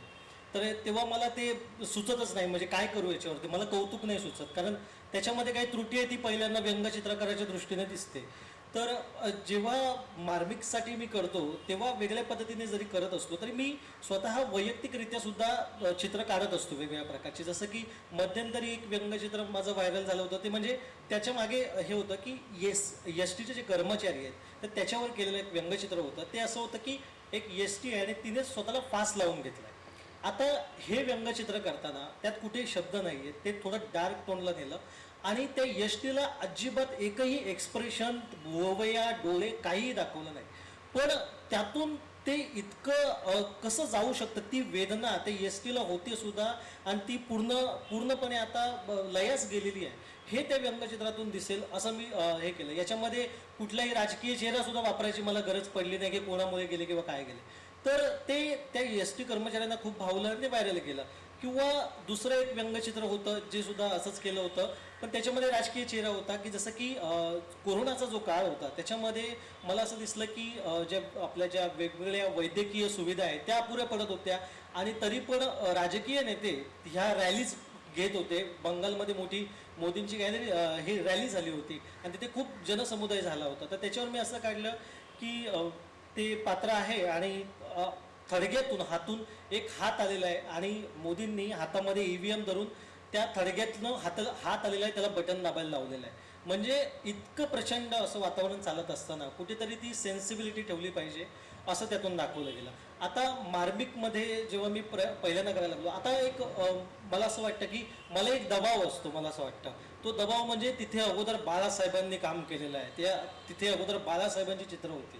म्हणजे मला नेहमी असं सांगतात, अरे बाळासाहेबांची स्ट्रोक बघ किंवा, तर मला असं वाटतं की बाळासाहेबांनी त्यांचं काम करून ठेवलेलं आहे आणि ते ग्रेट आहे.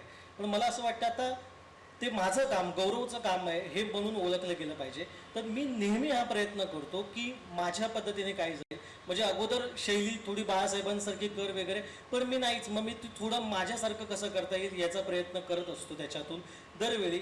म्हणजे कुठलाही विषय असो त्याला मी माझ्या पद्धतीने नेण्याचा प्रयत्न करतो आणि संपादक जे आहेत आत्ताचे ते सुद्धा बऱ्यापैकी मला त्याच्यामध्ये सपोर्ट करतात. याचा मला आनंद आहे की मला म्हणजे मी जे विषय नेतो बऱ्याचदा असं होतंच की एक लहान असल्यामुळे त्यांना असं समज नसते किंवा असं म्हणू शकता राजकीय खोली. आता राजकीय खोली त्यांनी विषय मांडला, तर राजकारणाविषयी मला वाटतं की राजकीय व्यंगचित्र करताना राजकारणाची आवड असणं गरजेचं आहे, त्याच्याबद्दल जास्तीत जास्त माहीत करून घेणं याची गरज आहे. मी तेच म्हणाले, तुम्ही काही वृत्तपत्र आणि चॅनल्स विकले गेले, तर म्हणून मी यूट्यूबवरचे काही चॅनल्स आहेत, जसं की ध्रुव राठी नावाचा यूट्यूबर आहे, त्याचा चॅनल आहे, द लल्लन टॉप नावाचं एक चॅनल आहे की त्यांच्या बातम्या बघतो. तर ते जास्त करून म्हणजे एखादं पाक्षिक न वाटता ते चांगल्या प्रकारे माहिती देण्याचा आणि त्या गोष्टी खोदून काढल्या जातात आणि अक्षरशः इतिहासात घडलेलं राजकारण, इतिहासात काय गोष्टी घडल्या त्या सुद्धा सांगत असतात. त्यामुळे ही परिस्थिती, तेव्हाची परिस्थिती आणि आत्ताची परिस्थिती याला जोडून हे करतो. आणि मार्मिकचं करताना आणखी एक गोष्ट मी करतो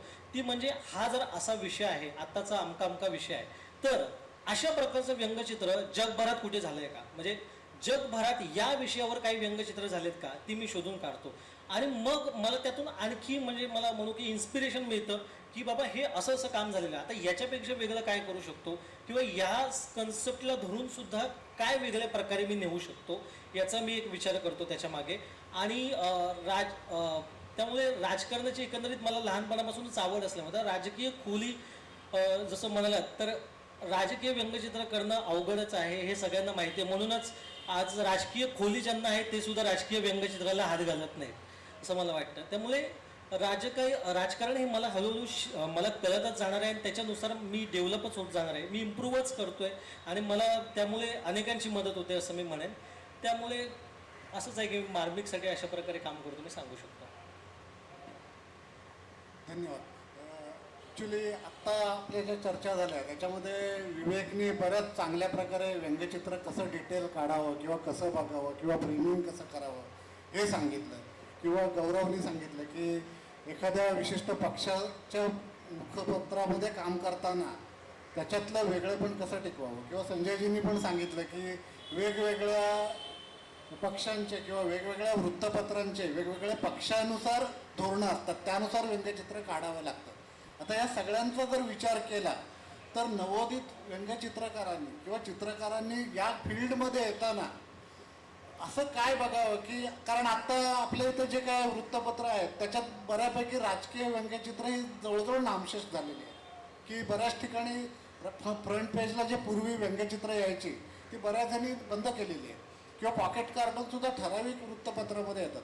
अशा वेळेला नवोदितांनी याच्यात पाय ठेवण्यासाठी असे व्यंगचित्रकलेचे कोणकोणते मीडिया उपलब्ध आहेत की केवळ राजकीयच नाही परंतु इतर वेगवेगळ्या मीडियामध्ये जसं कॉमिक्स असेल किंवा आणखी ॲनिमेशन असेल किंवा, तर अशा प्रकारे हा प्रश्न मी सगळ्यांना विचारतो आहे की अशा प्रकारे कुठले कुठले ऑप्शन्स नवोदितांना अवेलेबल आहेत की ज्यामुळे ते व्यंगचित्र फील्डमध्ये येतील आणि या फील्डमध्ये एक स्वतंत्रपणे आपलं एक रोजीरोटीचं साधन म्हणून बघतील. असं टाईम बिंग किंवा असं पार्ट टाईम काम करतं अशा प्रकारे न जाता फुल टाईम कशा पद्धतीने काम करता येईल, तर असे कोणकोणते माध्यम आहेत त्याच्यामध्ये या व्यंगचित्रकलेमध्ये काम करता येईल?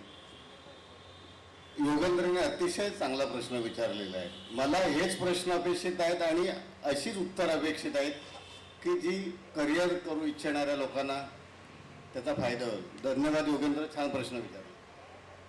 उत्तर सुरू करा. सर मला असं वाटतं की मुळात पहिली गोष्ट जी आहे ती पॅशन असणं तुम्हाला गरजेचं आहे. कुठे पण तुम्ही एंटर करताय कुठल्याही फील्डमध्ये तुम्हाला त्या गोष्टीचं पॅशन असणं अत्यंत महत्त्वाचं. बरोबर. अदरवाईज तुम्ही जाणार आणि बळजबरी करणार ते आउटपुट काय निघणार नाही त्याचं. सो पॅशन असणं महत्त्वाचं आहे. एकदा का ज्यात तुम्ही त्या गेला त्या फ्लोमध्ये तुम्ही बरोबर ते बरोबर त्या गोष्टी प्लेस होतात. त्याला तुम्ही बांधून ते आणू शकत नाही मनामध्ये या डोक्यामध्ये. ती म्हणजे माझ्या पर्सनल अनुभवातनं मी सांगतो, जसं तुम्ही त्या क्षेत्रात गेला आता मला कॅरिकेचर आणि याची आवड होती सुरुवातीपासून. म्हणजे मी डिझनी, पिक्सार, हॅना बार्बराचे कार्टून्स, बाळासाहेबांचे हे सगळे म्हणजे एक मिक्स मीडिया होता माझ्यासाठी. ती पॅशन एक निर्माण झाली आतमध्ये आणि त्याला बाहेर काढायचं सर्च हा होता माझा की कुठे मला करता येईल ह्या गोष्टी शिकायच्या ना पुढे कसं जाऊ. माझ्या आईवडिलांना हाच प्रश्न होता की बाबा याच्यात जर हा मुलगा जातोय सो याला इन्कम सोर्स आणि पुढे करिअरचं काय, हा प्रश्न त्यांना बेसिकली त्यांनाच सुरुवातीला त्यांनाही भीती पडली. तो प्रश्न त्यांनी माझ्या पुढे मांडला. मग मला भीती तीच पडली की बाबा बरोबर मी याच्यात जर गेलो सो मला इन्कम आणि याचं काय, म्हणजे पॅशन म्हणून गेला पुढं काय. कारण बरीच अवतीभोवती सोसायटी अशी असते की ती आपल्याला या गोष्टीमध्ये जाऊ देत नाही. म्हणजे ती प्रोग्रेस म्हणजे मोटिवेट करत नाही आपल्याला. इन शॉर्ट सांगायला जावं की नको म्हणतं काय ते पैसा नाही आहे आणि उगाच तिथे जाऊन टाईम वेस्ट होणार करिअर. बट आता जर बघितलं तर बरेच NID आहे आणि ऑप्शन्स बरेच आहेत. जर तुमच्यात पॅशन आहे तुम्ही बरोबर ते एक स्ट्रक्चर डेव्हलप करत चालला तर तुम्हाला इथे जाऊन त्याला तुम्ही पॉलिश करू शकता. आणि तिथे बरेच ऑपॉर्च्युनिटीज आहेत तुम्हाला. म्हणजे सो मार्केटमध्ये ॲडव्हर्टायझिंग फील्ड और बऱ्याच क्षेत्रामध्ये तुम्हाला तिथे एक ऑपॉर्च्युनिटी मिळते आणि तुम्ही तिथून एक्सप्लोर करू शकता. तिथं तुमचा एक प्रोग्रेस हा होतो की तुम्ही माइंड कॅप्चर करताय. एका सपोज कोणी आर्टिस्ट तुम्ही काम बघताय सो त्या आर्टिस्टने काम ते कसं केलं असेल सो त्याचं तुम्ही माइंड कॅप्चर करू शकता जर तुम्ही डीप त्याचं एक स्टडी केला त्याचं काम बघून. एक मिनिट मी डिस्टर्ब होतो. योगेंद्रने प्रश्न काय विचारला माहिती, वेगवेगळी क्षेत्र कोणते, जसं कार्टून म्हटलं की त्याच्यामध्ये ॲनिमेशन येतं, वेगवेगळ्या चॅनलसाठी कार्टून फिल्म्स बनवणं येतं, अमूलसारख्या जाहिरातीमध्ये कार्टून बनवणं येतं. तसे कोणकोणत्या ऑपॉर्च्युनिटीज आहेत ना त्या अपेक्षित आहेत उत्तरामध्ये लक्षात. आणि हे झालं की आपण एक डेमो दाखवायचा प्रत्येकाने आलं लक्षात ना, ऑपॉर्च्युनिटी. दुसरं महत्त्वाची गोष्ट, कोणाचा पगार विचारू नये आणि बाईला तिचं वय विचारू नये. तरीसुद्धा परत मी सांगतो की हा कार्यक्रम आपण तरुणांसाठी करिअर घडवण्यासाठी, या क्षेत्रामध्ये साधारण महिन्याला किती मिळतात विवेक तू सांग पटकन, साधारण अंदाज. व्यक्तिशः कारण काय माहिती, शेवटी पैसा आहे तो सब पूछते कैसा आहे, माल आहे तो ताल आहे. आणि तरच पालक या क्षेत्रामध्ये टाकणार आहेत. मध्ये ॲनिमेशनशी रिलेटेड असले तर पटकन सांग. दोन गोष्टी आहेत सर, मला थोडं सांगावं लागेल की एक दोन गोष्टी. व्यंगचित्रकला ही दोन स्तरावर मला भिडते, एक तर आर्थिक स्तर आणि एक तुझं मानसिक स्तर. व्यंगचित्रकलेमध्ये मला मत मांडता येतं माझं, हा माझा मोठा समाधानाचा मुद्दा आहे की मला माझं मत आहे जे मला मांडणं फार कठीण असतं. शब्दात मी मांडू शकत नाही कारण मी लेखक नसेल, मग चित्रात मी मांडू शकतो, हा माझा मोठा फायदा आहे, मानसिक समाधान आहे, ते अत्यंत महत्त्वाचं आहे. क्रमांक 2 आर्थिक लेवलवर व्यक्तिशः मी जे व्यंगचित्र करतो साधारण मला ॲव्हरेज 7,000 ते 8,000 महिन्याला मिळतात मला, ज्यात माझा संसार चालू शकत नाही कारण माझी लिमिटेड सोर्सेस आहेत. वृत्तपत्र आहेत किंवा मी ॲड्स करता वगैरे, कार्टून करतो वगैरे. मग मी माझा दुसरा जो व्यवसाय जो माझा आहे, जो माझा जाहिरात क्षेत्रामधला, ज्यात मला इन्कम मिळतं, मग तिथे मला आर्थिक स्तरावर तिथे सपोर्ट आहे, म्हणजे इथे मी लिबर्टी घेऊ शकतो. आता मगाशी तुमचा छोटासा प्रश्न होता कुठले विविध मार्ग आहेत, तर ते अत्यंत महत्त्वाचे आहे तो प्रश्न. तर त्यामुळे नवीन पिढी या क्षेत्रात येऊ इच्छिते. एक तर म्हणजे ऑनलाईन हा अत्यंत महत्त्वाचा भाग आहे, जिथे मी एकाच वेळेला 1000 लोकांशी भिडू शकतो, 1000 लोकांना माझं मत पोचवू शकतो. त्यातून आर्थिक उत्पन्न असं आहे, जर तुम्ही पहिल्यांदाच आर्थिक उत्पन्नाचा विचार केला आणि तुम्ही त्या एरियामध्ये घुसणार असाल तर मोठा धोका आहे. कारण मला ह्या गोष्टीत पैसे मिळणार आहेत म्हणून मी क्षेत्रात जाईन म्हटल्यानंतर धोका आहे, कारण मी तयारीच काही नसणार आहे. एक मिनिट डिस्टर्ब होतो, कारण पालक आजकाल हो. तोच विचार करून मुलांना त्या क्षेत्रामध्ये टाकतात. मेडिकल इंजिनिअरिंगमध्ये टाकण्याचं कारण काय आहे? तेच कारण आहे. खरं. मी मगाशी म्हणवलेलो पालक, कारण शेवटी मुलांना घडवणारे पालक असतात. चारोस पंडितांचा एक चिंटू मला चांगला आठवतोय की तो चिंटू दुकानामध्ये जातो आणि आईला वडिलांना विचारतो, आई मला हा शर्ट आवडेल का ग? अतिशय बोलकं चित्र आहे. पालकच करिअर ठरवत असतात, कारण पैसा तेच पुरवणार असतात. परफेक्ट. आलं लक्षात ना. तर म्हणजे थोडक्यात मला हे सांगायचं आहे की तुम्हाला जर व्यंगचित्रकार म्हणून करिअर करायचं असेल तर तुम्हाला पार्ट टाइम कोणता तरी व्यवसाय करावाच लागेल. हां, मला कळलं. एक मिनिट गौरव, दुसरं तुझं मार्मिकवरती जे काम करतोस ते पूर्ण वेळ मार्मिकचं कव्हर करतोस का तू उपजीविकेसाठी दुसरं काहीतरी करतोस?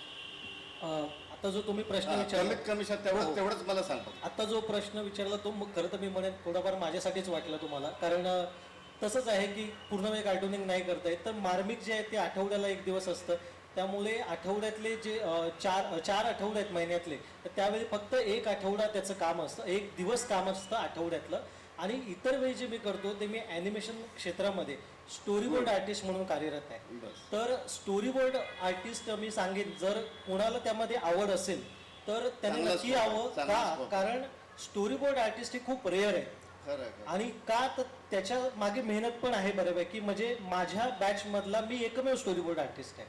त्याचं कारण असं, स्टोरीबोर्ड हे कार्टून सारखंच आहे बघायला गेलं तर. त्याच्यामध्ये कंपोजिशन आहे, त्याच्यामध्ये ॲक्टिंग आहे, त्याच्यामध्ये कॅमेरा अँगल्स आहेत, त्याच्यामध्ये तुम्हाला त्या प्रत्येक दिग्दर्शनाचं काम असतं. एक प्रकारे तुम्हाला दिग्दर्शन करायचं आहे. तर मी ॲनिमेशनमध्ये वेगवेगळ्या म्हणजे मोटू पतलू, लिटल सिंगम, सब जोलमाल हे अशा वेगवेगळ्या मालिकांवर स्टोरी बोर्डिंगचं काम केलेलं आहे. तर स्टोरी बोर्डिंगची जर खरंच कुणाला आवड असेल, जर त्यातून व्यंगचित्रातून कॉमिक्स जे करत असतील, खरं तर जे कॉमिक्स करू शकतात ना त्यांना स्टोरी बोर्ड चांगल्या प्रकारे जमू शकतो. पण ती खूप मोठी मेहनत आहे. म्हणजे मलाही 6-7 वर्ष लागली, तेव्हा थोडं बऱ्यापैकी जमायला लागलं असं मी म्हणेन. पण ती देण्याची तयारी असली आणि त्याच्यामध्ये चांगलं उत्पन्न देखील आहे. जर तुम्ही व्यवस्थित करत असाल तर महिन्याला तुम्ही लाखभर रुपये आरामामध्ये कमवू शकता, जर तुम्ही स्टोरी बोर्डिंगला पूर्णपणे वेळ दिलात तर. आणि त्याच्यासोबत कॅरेक्टर डिझायनिंग हा एक भाग आहे ॲनिमेशनमध्ये, ज्याच्यामध्ये की कॅरेक्टर्स तुम्हाला वेगवेगळ्या ॲनिमेशनमध्ये ड्रॉ करावे लागतात.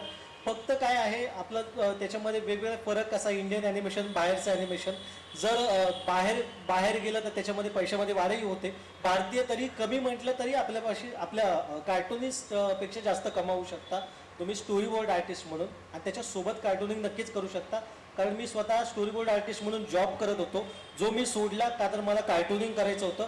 आणि मी आता फ्रीलान्समध्ये कार्टुनिंग करत मार्मिकसाठी काम करत स्टोरी बोर्डिंग सुद्धा करतो. विवेकने जे उत्तर दिलं की तुम्हाला कार्टुनिंग करता करता पार्ट टाइम काहीतरी करावं लागतं, गौरव सर्जेरावने उत्तर दिलं स्टोरी बोर्ड. तरुणांनी लक्षात घेतलं पाहिजे, स्टोरी बोर्डमध्ये चांगली कमाई असते. कॉमिक्स असतं, त्यासाठी तुम्ही स्पायडरमॅन कॉमिक्स बघा, सुपरमॅन कॉमिक्स बघा. परदेशातली जी कॉमिक्स आहेत ती तुम्ही बघा, त्याची प्रॅक्टिस करा की त्यातून तुम्ही चांगले स्टोरी बोर्ड आर्टिस्ट, आणि सगळ्यांनी जर चित्र काढायची तयारी ठेवा. स्टोरी बोर्ड आर्टिस्ट बनवू शकता. कॉमिक्स आणि स्टोरी बोर्डमध्ये मला वाटतं मेनली फरक असा आहे की स्टोरी बोर्डची फ्रेम रेक्टँगल असते, एकाच आकाराची असते, आणि कॉमिक्समध्ये वेगवेगळ्या आकाराची फ्रेम्स असतात. पण जे गौरवने सांगितलं वेगवेगळे अँगल, म्हणजे तुम्ही डायरेक्टर असले पाहिजे, फोटोग्राफर असले पाहिजे. सिद्धांत, मी तुला प्रश्न विचारतो, परत कमीत कमी शब्दात पाहिजे, तू जे काम करतोस ते युनिक आहे असं मला वाटतं की त्याच्यामध्ये प्रचंड ब्रेन आहे. म्हणूनच मला वाटतं तुला इंडिया टुडेसारखं एक वर्ल्ड फेमस असं नियतकालिक मिळालेलं आहे. तर तुझं जे काम करतोस ते फार कठीण आहे असं मला वाटतं. तर तरुणाने बुद्धीची वाट लावणार आहे, म्हणजे मेंदूची वाट लावणारच असं काम आहे. मगाशी तू सांगितलंस की अनेक प्रकारे त्यांना दाखवावं लागतं. तर तरुणांनी त्यात यावं का? एवढी मेहनत करण्याची तयारी तरुणांमध्ये आहे का? तुझ्याकडे असेल, इतरांकडे ते आहे का? त्यांनी यावं का तुझ्या पद्धतीचं काम करण्यासाठी? सर मी तेच म्हणतो, जर पॅशन असेल तर तुम्ही त्याला एंटर करा, अदरवाईज बरोबर, काही छान. गरज नाहीये. हां, सिंपल बरोबर. तेच आहे. म्हणजे तरुणांनी लक्षात ठेवलं पाहिजे, तुमच्याकडे जर पॅशन नसेल तर या क्षेत्रामध्ये अजिबात येऊ नका. तुम्ही चित्र काढायची. निलेश, तू जे काम करतोस आतापर्यंत लोकसत्तामध्ये, तर ते पाहिल्यानंतर, तुझं काम पाहिल्यानंतर तुला लोकसत्ता अखेरीस तू काही करत नाहीस असं वाटतं. त्याच्यावरती तुझी उपजीविका होते का? हो किंवा नाही? तू किती मिळतात ते मला सांगायचं नाहीये. नाही, मी लोकसत्ते व्यतिरिक्त बरंच काम करतो. बरंच काम करतो. पण म्हणजे मी टाकत नाही, मी स्वतःहून टाकत नाही कुठे, फेसबुकवर किंवा ओके ओके, म्हणजे प्रकाशन संस्थांची कामं कारण करतो. कारण प्रकाशन काय संस्था. असतं, काही पुस्तकांचे कव्हर्स असतात ते प्रकाशित झालेले नसतात, काही जाहिरातींसाठी कमिशन वर्क असतं बरोबर. ते प्रकाशित झालेलं नसतं, किंवा त्यांचे काही हे असतात, म्हणजे प्रत्येकाचे प्रोटोकॉल ठरलेले असतात. तर आपण केलं, मला मुळात आज म्हणजे सारखं असं वाटत राहतं, मी कॉमन गोष्ट आहे की रोज नुसते इथे रेषा नाही काढली आपण, ती लगेच टाकली फेसबुकवर. काय जे जमेल ते, जसं जमेल तसं केलं, लगेच टाकलं सोशल मीडियावर. मला असं वाटतं की का इतकी घाई का असते प्रत्येक वेळेला रोज लोकांना, म्हणजे तू पुढे की मी पहिला की तू पहिला, अशी का घाई असते? का नाही त्या गोष्टीवर थोडा विचार करून, वेळ घेऊन, काम करून, आणि मग तुम्ही रिॲक्ट व्हा. शेवटी तुमचं कशा पद्धतीने रिॲक्ट होत आहे त्याला पण महत्त्वाचं आहे. पण ती घाई मला सतत कुठेतरी सोशल मीडियावर दिसते. आणि प्रसिद्धीच्या मागे, म्हणजे तुम्ही तुमची आहे ती, मी बरेच, म्हणजे असं नाही म्हणत सगळेच, की ज्यांना चित्र काढता येतं, ज्यांना कार्टून येतं नाही येतं माहीत नाही, पण कुठलाही चित्रपट आला, कुठली वादग्रस्त विधान झालं, किंवा काही जी काही परिस्थिती निर्माण होते ना, रामनवमी असू दे, दत्त जयंती असू दे, काही असू दे, पडलंच पाहिजे. हा अट्टाहास का आहे मला कळत नाही. याच्या मागे प्रसिद्धीसाठी हे आहे की तिथे मला असं वाटतं की इथे थोडंसं आर्टिस्टनी संयम बाळगायला पाहिजे. महत्त्वाचा जो मगाचा मुद्दा होता तुमचा, त्याच्यासाठी मला असं वाटतं की तो जो प्रश्न होता तो काय होता मगाचा यांच्यासाठी, तुम्ही जो म्हटलं की स्टुडंटसाठी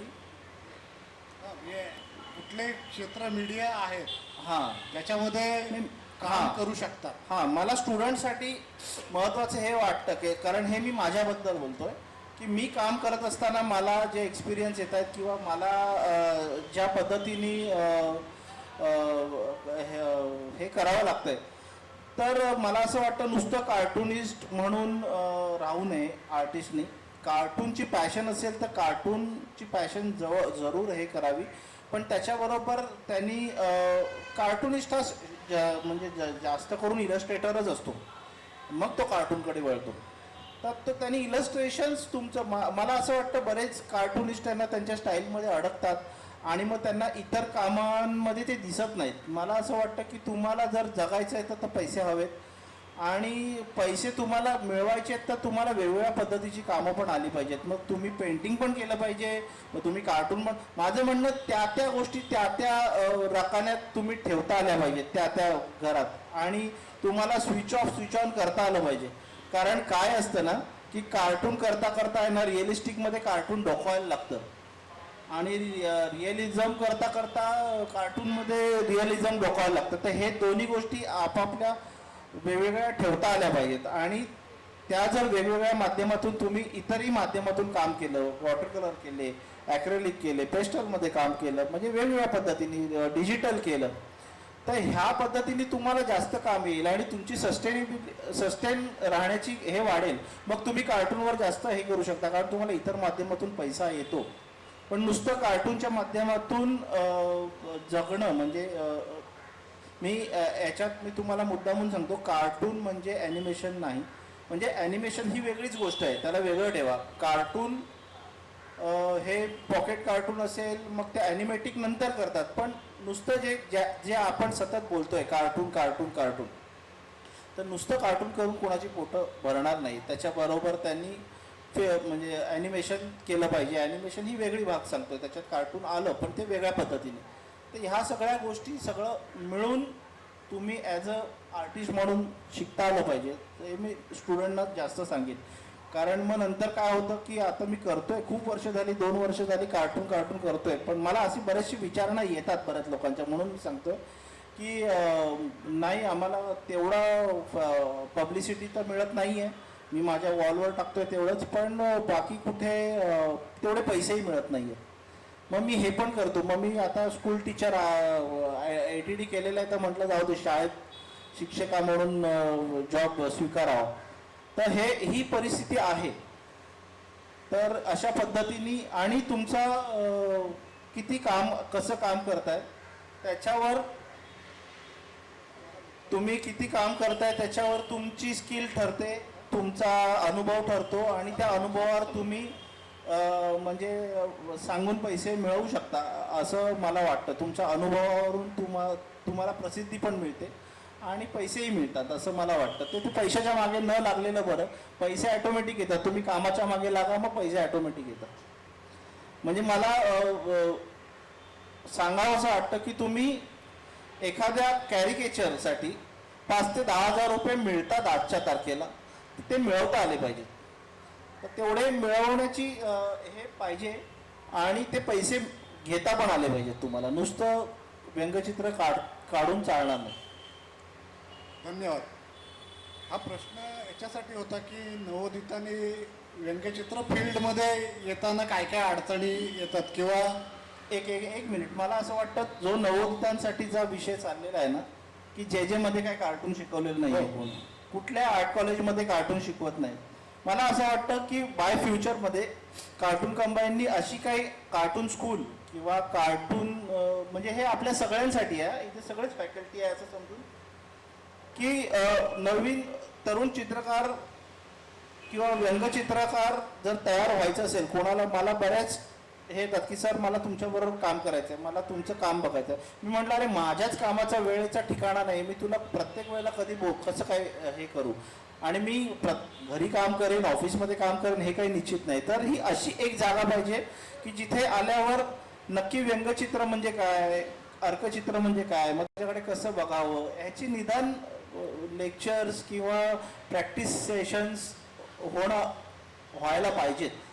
या संबंधीचं सकाळी एक बोलणं झालं आणि आमदार साहेबांनी आणि आपले देसाई सरांनी सुद्धा सांगितलं की अशा प्रकारचं त्यांचं प्लॅन आउट चाललेलं आहे की इथे या एरियामध्ये व्यंगचित्र कार्यशाळा कशा पद्धतीने घेता येतील. नाही कार्यशाळा नाही म्हणत आहे मी. कार्यशाळेला कार्यशाळेचं रूप असतं, ते वॅकेशन असतं, सुट्टीत असतं, उन्हाळ्यात असतं, दिवाळीत असतं. मला तसलं नाही. फुल टाइम आठवड्याचे 2 दिवस का असेल फुल टाइम व्यंगचित्र कार्यशाळा पण नाही म्हणत आहे, स्कूल कार्टून स्कूल ही निर्माण व्हायला पाहिजे. मग त्याच्यातून नंतर मग साधारण तरुण व्यंगचित्रकाराला कळलं की आपण एक्झॅक्टली काय करतोय, मग त्याच्यानंतर त्याच्यासाठी अनेक दरवाजे ओपन असतील की त्यांनी मग ॲनिमेशनला जावं का, मग त्यांनी न्यूजपेपरमध्ये कार्टून करायची आहेत की कुठे करायचे. आपल्या इथली मुख्य अडचण ही आहे की जसं डॉक्टर, इंजिनियर, वकील किंवा CA किंवा इतर जे काही क्षेत्र आहेत ते स्कूल कॉलेजेस आहेत, कारण त्याची व्याप्ती माहिती आहे की नंतर आपण हे कोर्स केल्यानंतर आपल्याला कुठंतरी वेकन्सीज किंवा आपल्याला कुठंतरी अपॉइंटमेंट आहे किंवा कुठंतरी आपल्याला जॉब आहे. व्यंगचित्रकाराच्या दृष्टीने तसं कुठंच नाही की बाबा मी हे झालं की मला टाइम्स ऑफ इंडियामध्ये किंवा म्हणजे जेवढ्या प्रमाणामध्ये मुलं बाहेर पडतील एखाद्या स्कूलमधून तेवढ्या प्रमाणामध्ये सोर्सच अवेलेबल नाही आहे. नाही नाही, मी मुळात व्यंगचित्र ज्या वेळेला ऐकलं ना तेव्हा बरेच जण तो छंद म्हणूनच जोपासतात सुरुवातीला. त्याचं प्रोफेशन नंतर होतं, नंतर पैसा यायला लागतो, सुरुवातीला तो छंद म्हणून जोपासतात. तर माझं म्हणणं की ती स्कूल असेल ती छंदच्या लेवललाच असेल, सुरुवातीचा टप्पा तिचा तो असेल. मग तिथे काही अडचण नाही आहे की मग ते 60 वर्षाचा वयोवृद्ध पण येतील शिकायला आणि 20-22 वर्षाची मुलं पण येतील, 15 वर्षाची मुलं पण येतील. नाही, छंद म्हणून कोणी येईल. आपला मूळ हे आहे की आपण त्याला कमर्शियल टच कसा देणार आहोत. कारण आपला मूळ प्रश्न असा होता की नवोदितांनी ह्या फील्डमध्ये काय यावं आणि काय काय मीडिया आहेत. तर त्याच्यासाठी स्कूल आणि काय आपण जर एखादं पूर्ण करायचं तर त्याच्यासाठी टीचर्स किंवा इतर तुमच्याकडे इन्फ्रास्ट्रक्चर पाहिजे, त्याच्यासाठी फंड पाहिजे, त्याच्यासाठी गव्हर्नमेंटची सँक्शन पाहिजे आणि त्याच्यासाठी मार्केटमध्ये त्याच्यानंतर ते झाल्यानंतर त्याचा उपयोग काय हे महत्त्वाचं आहे. हे जसं डॉक्टर होण्यासाठी सगळेच माणसं पेशंट आहेत हे माहिती आहे, त्यामुळं मेडिकल झाल्यानंतर हॉस्पिटल टाकल्यानंतर हमखास आहे साधन. तसं काहीच नाही आहे आपल्या इथे तरी. कारण आपल्या इथं हे जे काही कार्टून्स, जे परदेशी कार्टून्स आहेत, आता परदेशी आपल्याकडे जवळजवळ रशियाचे 40 मुलांनी कार्टून पाठवलेत. कारण तिथं त्यांचे क्लासेस लहानपणापासून घेतले जातात, तिथं त्याची गरज निर्माण केलेली आहे. आपल्या भारतामध्ये तशा प्रकारची कुठलीच गरज नाही आहे किंवा अगोदर पण जी गरज होती ती पण आता नाहीशी होत चाललेली आहे. तर अशा केसमध्ये आपल्याला ते नव्याने कसं डेव्हलप करायचं किंवा त्याच्यासाठी स्कूल आणि हे कसं डेव्हलप करायचं हा बेसिक प्रश्न आहे. त्याच्यावर आपल्याला वेगळा चर्चासत्र घ्यावा लागेल. पण मला असं वाटतं की ज्या वेळेला आपण तरुण यांना मार्गदर्शन म्हणतो ना त्यावेळेला अशी आपण हे करू शकतो का, कार्टून स्कूल करू शकतो का. मग त्याच्या चित्र साक्षरतेपासून सगळं झालं. कारण एखादं चित्र कसं बघावं आणि त्याच्यावर कसं भाष्य करावं किंवा ते कसं बघितलं पाहिजे ना, ह्या गोष्टी सगळ्याच आल्या. तो छंद म्हणून जरी आला ना तरी तो जाताना ॲज अ प्रोफेशनल म्हणून बाहेर पडला पाहिजे. तर निदान त्याला कशा पद्धतीने गाईडलाईन्स करता येतील. कारण आपण बघताना काय करतो, बाळासाहेबांचं पुस्तक आपल्या गाठीशी आहे, मारिओ मिरांडांची पुस्तकं आहेत, आर्केनची पुस्तकं आहेत, हे आपल्यासाठी स्कूल आहेत. आपण ती बघून हे करतो, पण त्यांच्याशी आपल्याला संवाद नाही साधता आला. प्रत्येकाला संवाद साधता येईल असं नाही आहे. ज्यांना साधता आला त्यांनी साधला. पण हे स्कूल आहेत, ही जर अशा पद्धतीची गायडन्स जर प्रत्येकाला त्या जागेवर मिळाली ना तर खूप फरक पडेल असं मला वाटतं. मित्रो, बराच वेळ झालेला आहे आणि चित्रकाराचा कार्यक्रम हा चित्राशिवाय पूर्ण होऊ शकत नाही. म्हणून आपण प्रत्येकाचं एक डेमो दाखवून हा कार्यक्रम संपवणार. तत्पूर्वी मी एक जुन्या पिढीचा आणि पूर्णवेळ प्रोफेशनल कार्टुनिस्ट म्हणून काम केलेला कलाकार आहेत म्हणून माझी थोडीशी माहिती सांगतो. आणखी हा कार्यक्रम संपवणार आहोत आपण. तुम्ही सगळ्यांनी तोपर्यंत वेळ अशासाठी देतो की मनाची तयारी करा, तुम्हाला काय काढायचं आहे. मी पूर्णवेळ व्यंगचित्रकार म्हणून काम केलं. मी विकास सबनीस, खलील खान, ज्ञानेश सोना, शीद फडणीस, चारुहास पंडित आम्ही जवळजवळ 90% ते 100% हे पूर्णवेळ व्यंगचित्रकार म्हणून काम केलं आणि त्याच्यावरून चांगला पैसा मिळवला. हे मी साधारण 10-15 वर्षापूर्वीची गोष्ट सांगतो. मी पूर्णवेळ म्हणजे माझी दर्जा किती आहे तुम्हाला माहिती नाही, पण तरीसुद्धा मी पूर्णवेळ काम केलं, चांगले पैसे मला मिळत असतात. विकास सबनीसी चांगले पैसे. बऱ्याच लोकांना वाटतं की व्यंगचित्रकलेवर उपजीविका कशी करतात. आज या लोकांना प्रश्न पडलेला आहे. प्रथम एक गोष्ट लक्षात ठेवा, निलेशने पण हा कार्यक्रम उत्तरार्धात चांगला रंगत गेला होता. खरं तर अजून चालायला पाहिजे होता, पण कुठेतरी आपल्याला थांबलं पाहिजे. व्यंगचित्रकारांनी रेषा कुठेतरी आपली थांबवली पाहिजे, तशी भाषासुद्धा कुठेतरी थांबवली पाहिजे. पुन्हा केव्हा तरी आपण परत बोलावणार आहोत. एक गोष्ट लक्षात ठेवा, बाजारपेठ जोपर्यंत दिसत नाही तोपर्यंत कोणी त्याचं पीक काढणार नाही, हे लक्षात ठेवा. पहिली गोष्ट, बाजारामध्ये जो माल विकला जात असेल ना तोच बनवला जातो. त्यासाठी प्रथम आपण बाजारपेठ निर्माण केली पाहिजे. व्यंगचित्रकार तयार करणं, व्यंगचित्रकार घडवणं या गोष्टी नंतरच्या आहेत. पहिल्यांदा त्यांना तिथं उपजीविकेचं साधन निर्माण केलं पाहिजे. त्यासाठी आपण प्रयत्न केले पाहिजेत की त्यातून भरपूर पैसा मिळतोय हे चित्र आपण जर निर्माण केलं तरच त्या क्षेत्रामध्ये व्यंगचित्रकार येतील आणि व्यंगचित्रकार अकॅडमी वगैरे तर त्यानंतर चालणार आहे. भरपूर पैसा व्यंगचित्रकाराला मिळालाच पाहिजे आणि ती आपण गोष्ट निर्माण केली. आम्ही त्या काळामध्ये चांगला पैसा व्यंगचित्रकलेवरती मिळवत होतो. विकास सबनीसनी मगाशी नावं सांगितलेलीच आहे. त्यामुळे व्यंगचित्रकलेमध्ये पैसा नाही असं होणारच नाही आहे. कुठल्या क्रमात तुम्हाला माहिती आहे, डान्स डायरेक्टर कितीतरी पैसे मिळवत असतात, फोटोग्राफर कितीतरी पैसे मिळवत असतात, अगदी रांगोळी आज मेहंदी काढणारे, हातावरती मेहंदी काढणारे चांगले पैसे मिळवत असतात. एवढंच नव्हे तर मेकअप आर्टिस्ट, या सगळ्या प्राचीन कला आहेत, ललित कला आहेत, ते सुद्धा चांगले पैसे मिळवत असतात. चांगले म्हणजे लाख लाख रुपये सुद्धा आता ते मिळवत असतात. उलट डिजिटल माध्यमामुळे आपल्याला बराच स्कोप, मग व्यंगचित्राच्या बाबतीत असं का होतं याचा विचार करण्याची गरज आहे. ते परत चिंतन म्हणून आपण पुढच्या एखाद्या वर्कशॉपमध्ये किंवा कार्टून्स कंबाईनच्या एका कार्यक्रमामध्ये त्याच्यावरती चिंतन, मनन आणि मंथन आपण करू. तर मी आपणा सर्वांना विनंती करतो की आपण सर्वांनी एक एक डेमो दाखवा व कार्टून्स कंबाईन्स आणि बाळासाहेब ठाकरे स्मारक, राष्ट्रीय स्मारक, बाळासाहेब ठाकरे राष्ट्रीय स्मारक यांच्या वतीने मी तुम्हा सर्वांचे आभार मानतो आणि हा कार्यक्रम आपण डेमो दाखवल्यानंतर संपला असं जाहीर करतो. जय हिंद, जय महाराष्ट्र.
त्यामध्ये मी मांडण्याचा प्रयत्न केला की महाराष्ट्राची प्रगती, याच्यावर जो लहान मूल बसलेलं आहे ते आपली भावी पिढी आहे, पूर्णपणे निसर्गावस्थेमध्ये आहे. त्यामुळे कुठलंही धार्मिक लेबल, कुठलाही पोशाखी लेबल, कुठलंही सामाजिक राजकीय लेबल न घेता ही नवीन पिढी महाराष्ट्राला पुढे घेऊन जाईल अशी अपेक्षा आहे. आणि याच्यामध्ये महाराष्ट्र मात्र माझा अत्यंत ॲग्रेसिव्ह असणार आहे, तो सोडणार नाही कोणाला. थँक्यू.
ओके झालं, थांबा.